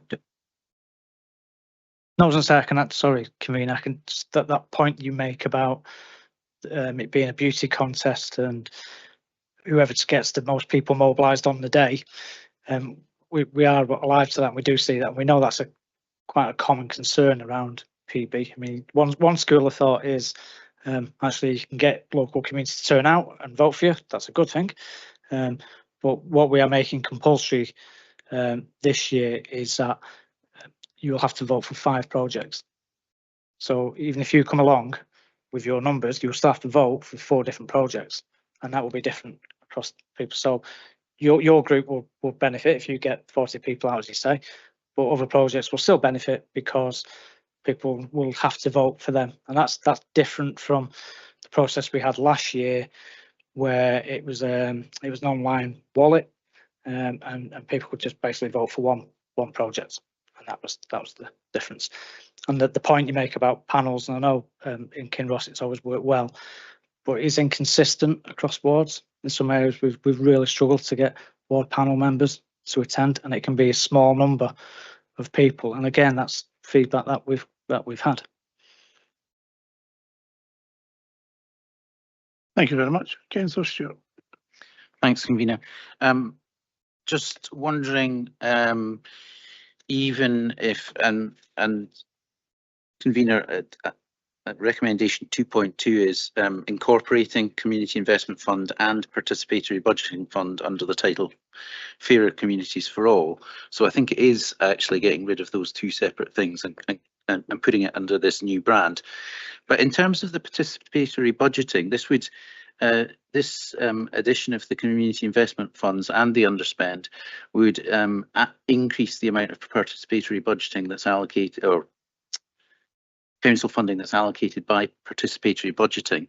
I'm just wondering, even if that was to be the case, how far would we be off the 1% participatory budgeting target from the government?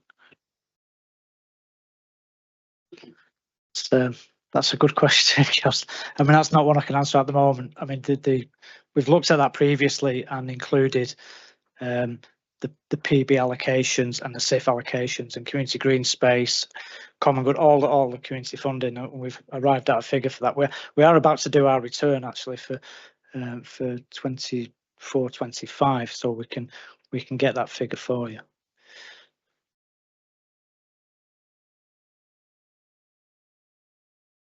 Online, Councillor James.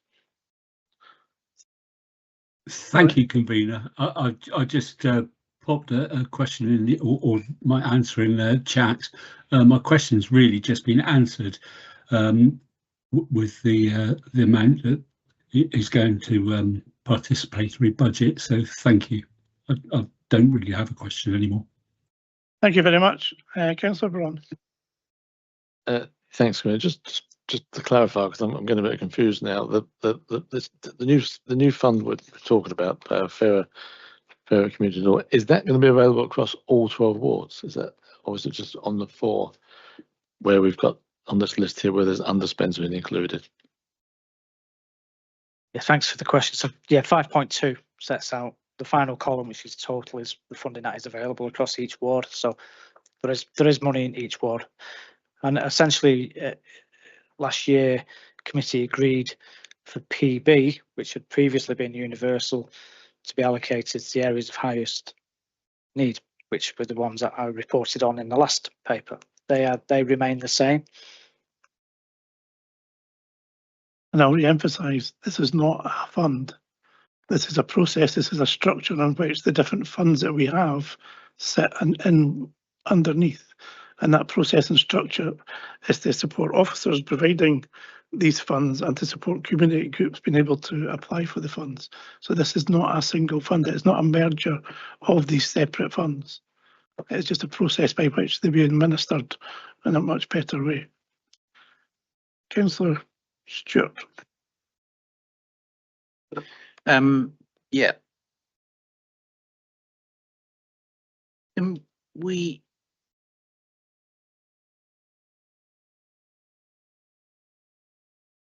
can we just double check? So the per capita allocation in 5.2, Carse of Gowrie is has a population of 9,900. Perth, so it's easiest to take the top and bottom of the table. 9,900, and Perth city centre has 17,657, or less than twice as much.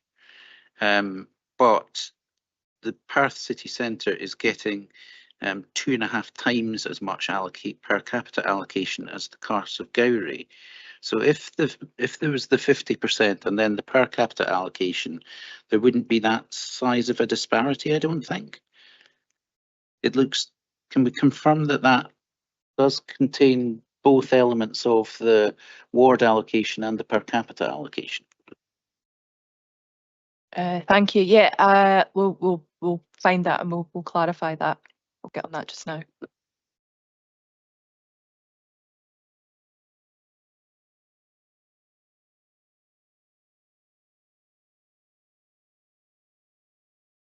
Councillor Cuthbert, can we take your question while that's getting looked at?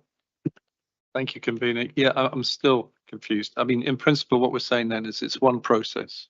So the funds aren't being combined. But if I'm a small group in one of the areas that's getting PB, how do I decide which one to apply to? Presumably they're all happening exactly the same time. So do I apply to both, or do you apply to one and then find that you haven't got it because that option fully committed, or do you apply? I mean, how do you work it out? Well, I don't understand this at all, sorry. Ask Kat or Karen just to explain the voting process, and which is the end of the flow chart.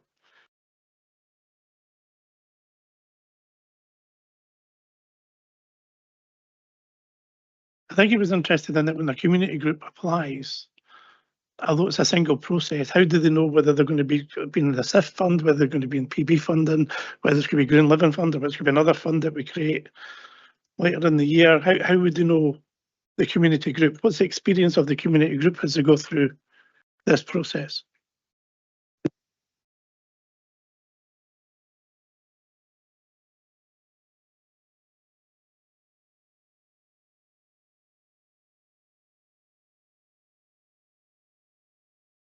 Thank you, Councillor.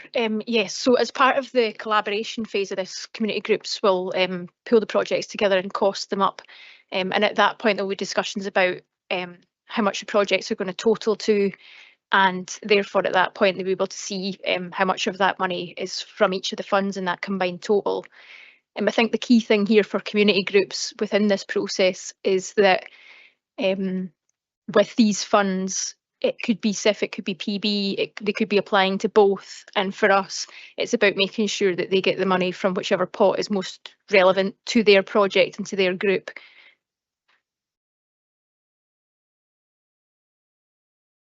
And if one of the funds run out, so you say, well, they should be in the PB, but that's all used up, but there's still money left in the SIF, what happens then? It's just because you got two funds running at the same time with the same process. I don't understand how that's going to work out. And is it decided by officers or is it decided by PB? And if they apply to both funds and they're successful in both, do they get money from both funds and therefore double what they need? It's decided by public vote, but with screening.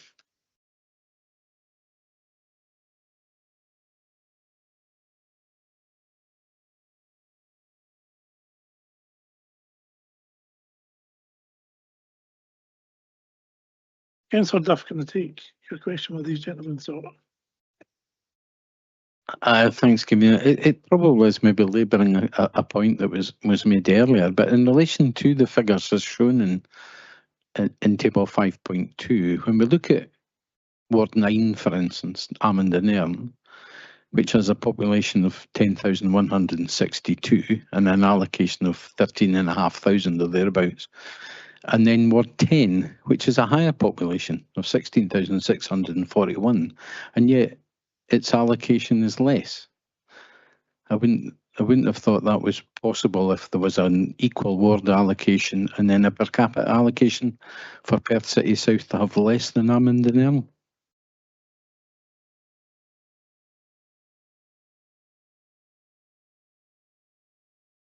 Sorry. Sorry. Yeah, we will double check those.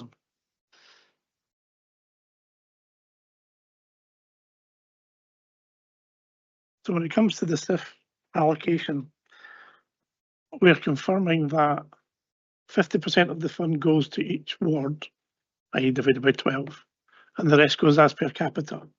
And that's what we want this paper to say as a committee. Am I correct in that summation?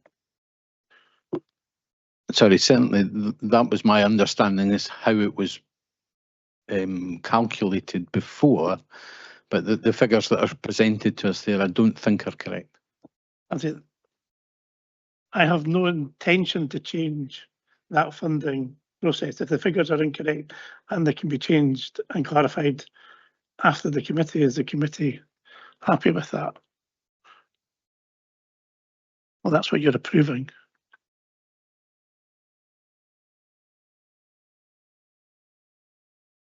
I was going to put a point of order here. I think this should be postponed, this paper, to get the actual figures checked, because they are wrong. And I think we need to postpone it maybe to the next meeting to actually go through it. I mean, we're being asked to approve the geographical allocations, but they're wrong. So are you saying we're not approving them, but we're giving the officers the authority to change them, and then what happens? Well, the paper can't be suspended because our next committee meeting is in September, which means none of the funds could go ahead this year at all. So there'll be no funding this year because there wouldn't be the time lapse to do it, which is why it's come to this committee. What we're asking officers to do, we're asking officers to issue the money as it has previously been issued. If it has been done incorrectly in the paper by accident, then we're not changing. They might change the numbers, but it doesn't change. And it's not the officers making the numbers up. That's going to be a bit step too far. If the officers are asked by this committee to proportion SIF funding in the way it has been previously, which is the intention of the paper, then that's what will happen. It's not an interpretation or a make-up by the officers. It's an instruction from this committee. And as what I felt the paper said, if the figures are incorrect, then that needs corrected, but it doesn't get away from the basis that the SIF funding should be allocated as it has always been allocated in the past. This change in process by no means was to undermine how the money was distributed. I don't have an issue with that. I didn't realise the next meeting was so far away. But I think there's some doubt being cast on how it's been done historically. Councillor Duff, I think, mentioned that in fact there was an apportion by region and then per capita on top of that. But the numbers don't seem to bear that out. So can we have clarification just how it is done? So is it 100,000 split by ward, then 100,000 split by population per ward? Is that correct? That's my understanding. I agree with Councillor Duff and his assertion that's how it was done in the past. And there was no discussions to changing that process. So my expectation is that is what is happening. So will that be incorporated into the motion, is what I'm saying? That's what I'm suggesting. That's where the start of the conversation I had. I was summarising what Councillor Duff had suggested and what I expected. So therefore I was summarising that would be what we would ask officers to do, and that would be then the decision of the committee on that aspect of the paper.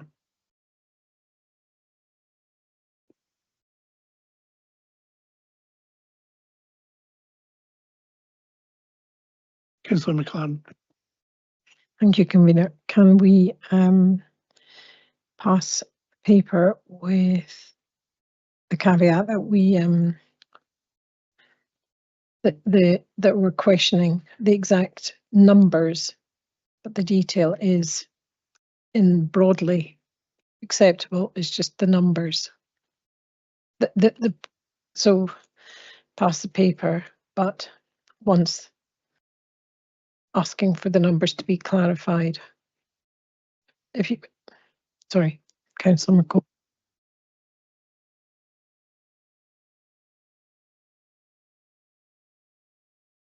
That's exactly what I'm suggesting that we do. That the instruction to officers as the paper is written is meant to say that, and we will confirm that is the case. If there's been an error in the paper, there's an error in the paper, but not an error in what was intended, and it's intention that's the important part of that.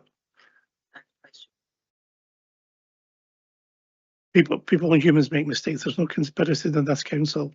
And I think you step on this code of conduct to go down that line. Yeah. They didn't need to say it then.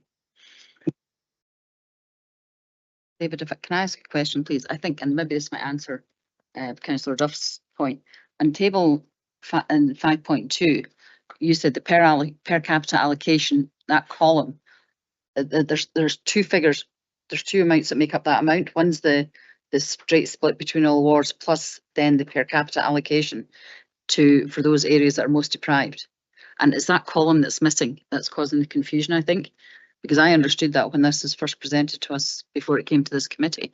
And that perhaps Councillor Duff explains the discrepancy between Perth City South and Perth City Centre, because it's seen as an area of higher deprivation. So therefore, it's also why they're getting the SIF underspend top up.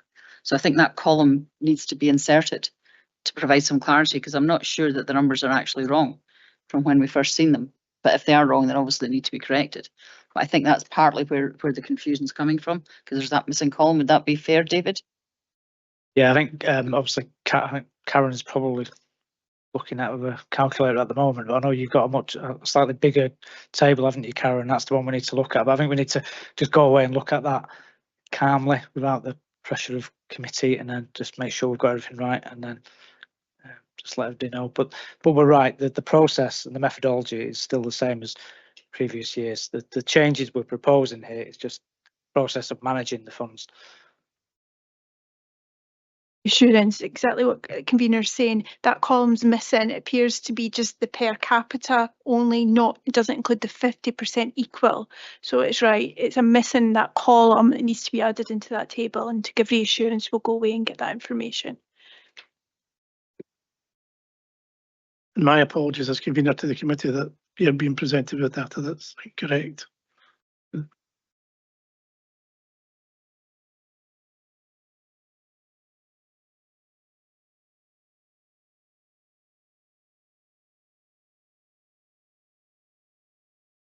Thank you, Councillor Barrett, for your input. I'm now going to move the paper.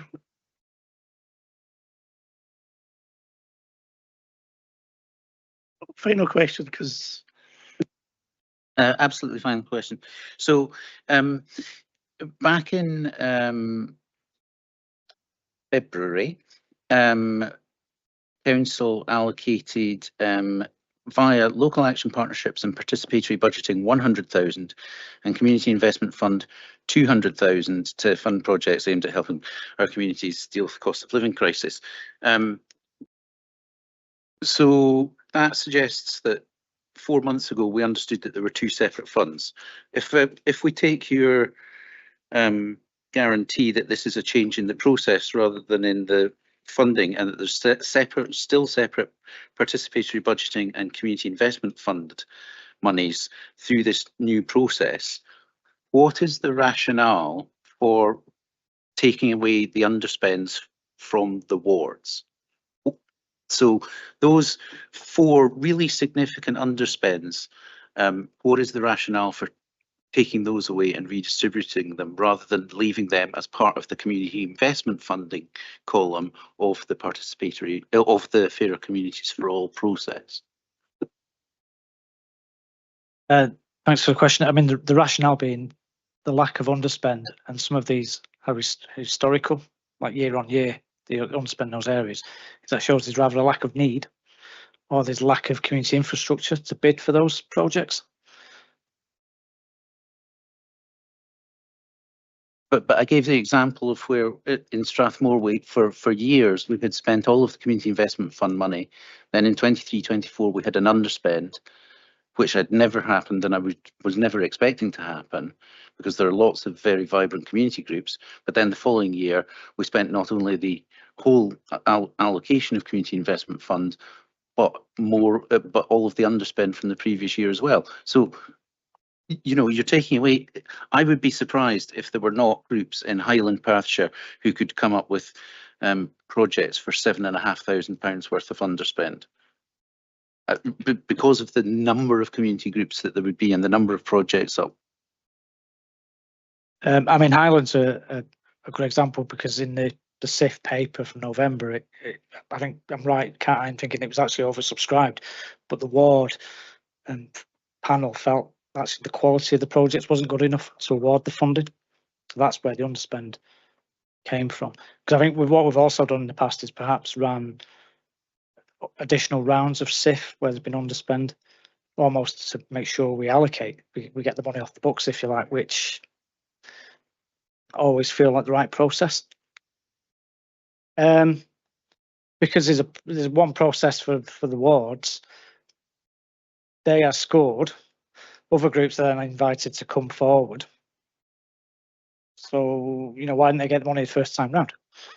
When you've got other areas where actually we are overspending and we need the funding there. We have need and demand in our communities to take forward projects, especially smaller projects. And some areas, you know, I don't personally feel it's right to leave money just sitting year on year while there's need elsewhere. And there comes a point where if a community isn't going to spend the money, then there are other communities in Perth and Kinross that will. And the decision has to be made at some point. And it's what's proposed in this paper. If the committee don't agree with that and somebody put forward an amendment, then so be it. It will then be voted on, and then we will take forward the outcome of this committee.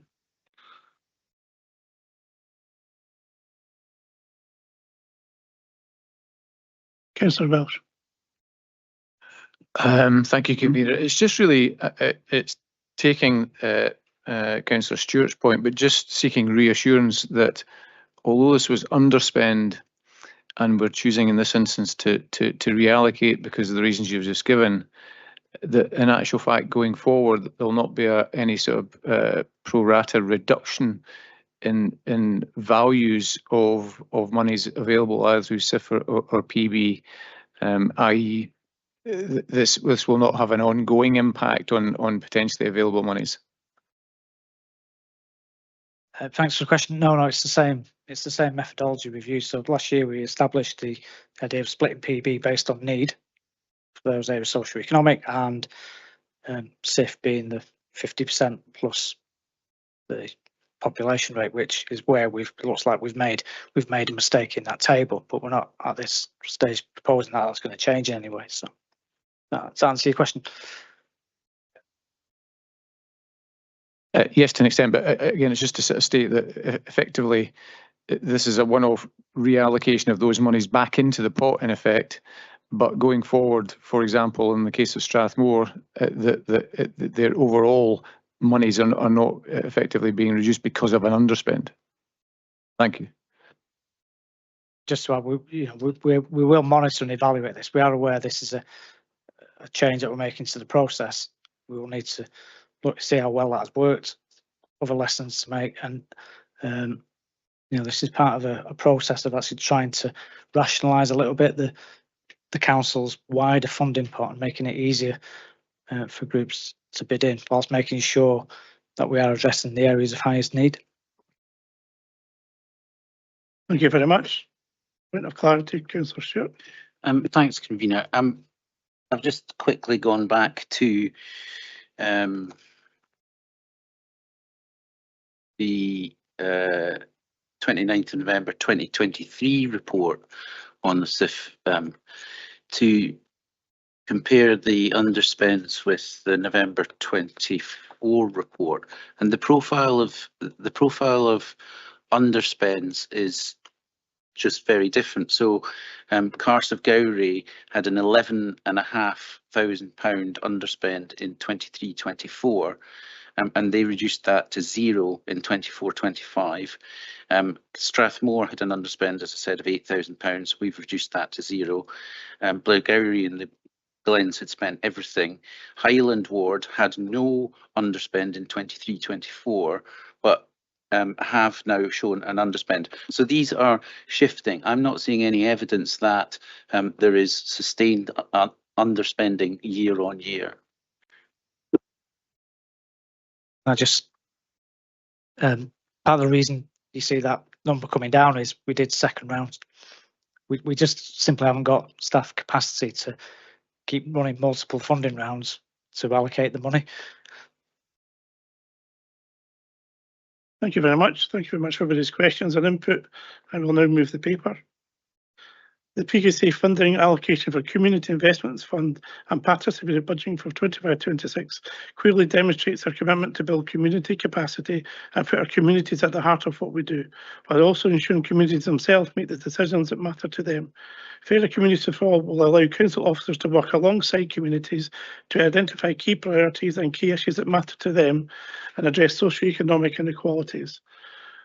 Local elected members will support the process by helping with the screening of applications, and communities themselves will vote on the local projects they wish to support. I'm happy to accept the recommendations in this report, given the clarification around the SIF funding allocation that we've already discussed, and move the report as approved. Can I ask Councillor McCall to second the report? Thank you, Convener. I'm very happy to second this report. I think it simplifies the entire process. Crucially, it simplifies the process for the communities and the people who need to access the funding. So I'm very happy to second the report. Thank you. Thank you very much. Do I have any comments on the report?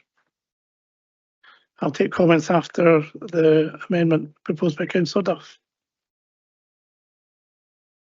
Thanks, Convener, and obviously in relation to our discussion so far, that's been quite difficult to just quite understand what we're trying to achieve here, and therefore my amendment is that we don't go with the recommendations to combine these two funds and continue with the current separate processes for these two fund applications, and in addition that any SIF underspend should be retained within the relevant wards and carried forward to the 25-26 SIF fund. And I've popped that into the chat just as a help.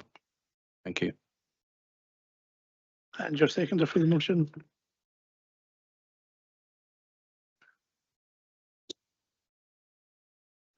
Yeah. Sorry, Convener, my computer's died on me, so I'm happy to second. I think you know, the SIF has worked perfectly well in our ward. I think it's worked well in other wards. I think it's overcomplicating the process, and it comes back to the old story: if it ain't broke, why fix it? So I'm happy to second. Thank you very much. Do I have any comments, please? Councillor Welsh. It's just an amendment talks about rejecting the recommendation to combine these two funds. I thought it was explicitly stated a number of times that we're not actually combining the two funds, that this is a process that we're establishing, and the funds are actually not being combined. Thank you. Councillor Stewart. Thanks, Convener. At the weekend, I had the pleasure to attend the FET in Kettins, which is hosted by the Strathmore Community Hub. The community there had raised a good couple of £100,000 to actually build this facility on their own. I was there with Councillors Stewart and Waters and Lang. Oh well, I wasn't there with them. I was. They were all. They were all there as well. It's a fantastic facility. The community there had a more ambitious plan knocked back by the lottery funding, unfortunately, and so they had to do all the fundraising themselves. In the first year of the Community Investment Fund, it was the funding from SIF that tipped them over to be able to get that facility up and running. That facility has already been used as a resilience centre when, during COVID, Kettins as a village was without power for 5 days in November. The Community Investment Fund works. We can see from the reports of the Community Investment Fund of how it's spent, the range of projects that come forward, the range of groups, the range of communities that actually apply into the Community Investment Fund. I think the Community Investment Fund has been an absolute good since its introduction back in 2018. One of the principles that has followed the Community Investment Fund since its founding is that there's an allocation per ward. It was initially just an equal allocation per ward, but that was refined with the per capita amounts. But if money wasn't spent in a ward, then groups would be supported to come back and reapply with new or updated or refined or revised applications, but the underspend would be retained within each geographical area. I think it's I think the rebranding of the process is confusing for people when, as the paper acknowledges, people have got used to the Community Investment Fund and the participatory budgeting. But I think the bit that I really can't support is reallocating those figures, the £7,500 from Highland Ward, reallocating them, but in fact losing them. The £7,500 in Highland Ward, the £18,500 in Almond and Nairn, the £12,000 in Perth City South, and the £9,000 in Perth City North, and I'll be supporting the amendment. Councillor Cuthbert. Thank you, Convener. Yeah, I remain confused about what is actually being proposed here. I don't quite know how it's going to work where you've got PB and SIF running in the same wards, and whether groups will apply to both funds or one fund or the other fund. I think it's confused, and I think, to be honest with you, I think we should be just keeping it as it is, as it has been for this year. Then we can look again at next year, but I think it's too confused at this stage. So I'll be supporting the amendment. Thank you very much. Councillor Duff, would you wish to sum up and then clarify the statement from Scott Henry within the chat?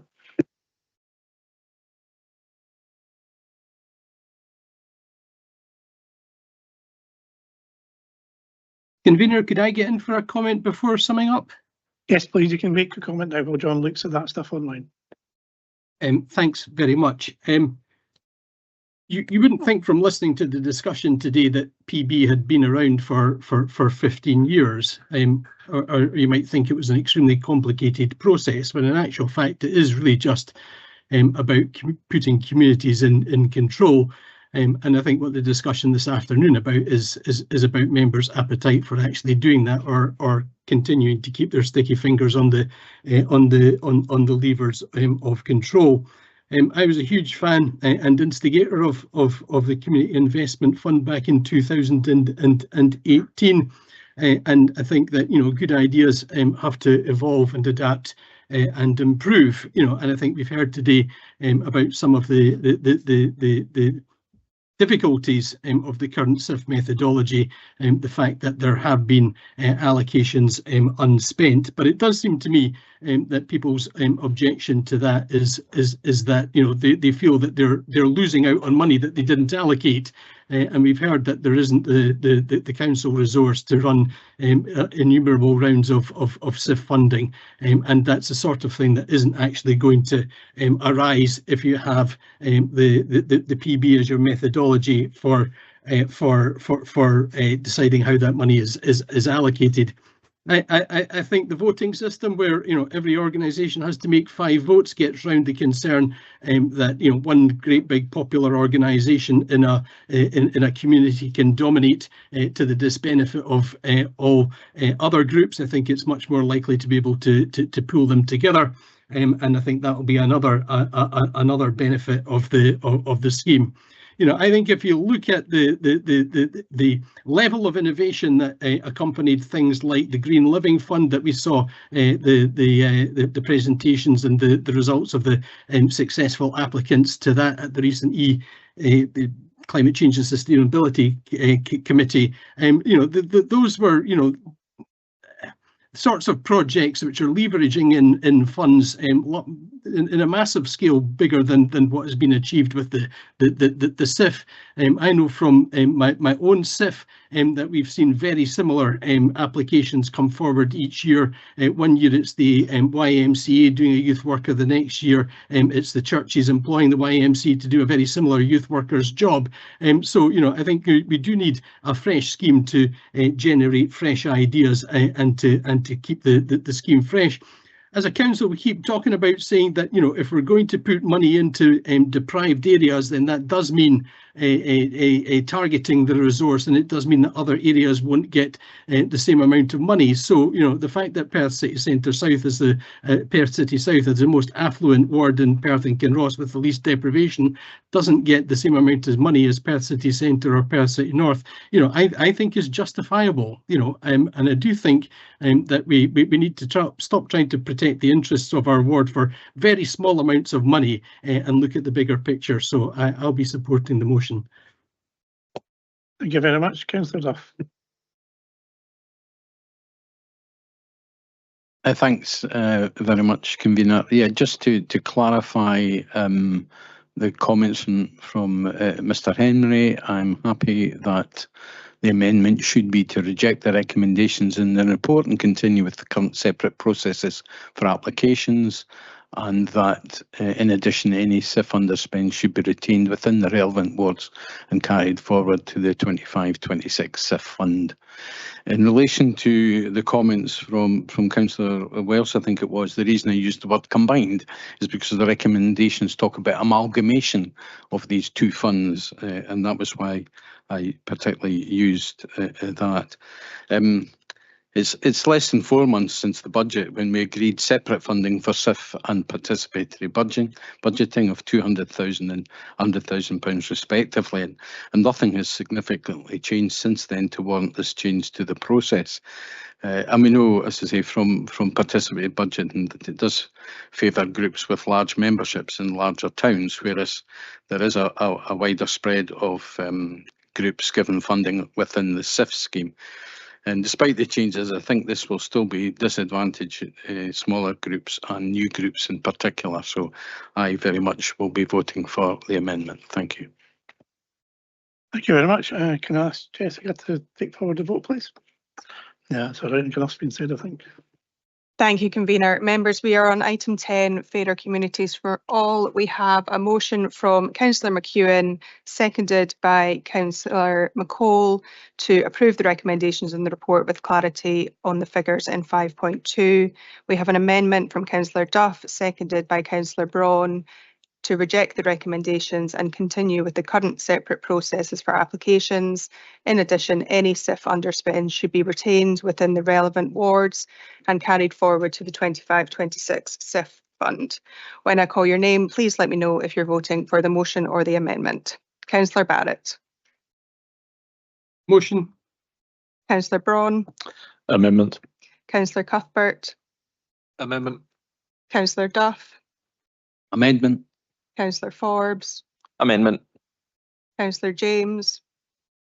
Amendment. Councillor McPherson. Motion. Councillor Mayer. Motion. Councillor McCall. Motion. Councillor McEwen. Motion. Bailey McLaren. Motion. Councillor Smith. Amendment. Councillor Stewart. Amendment. Councillor Welch. Motion. And Bailey Williamson.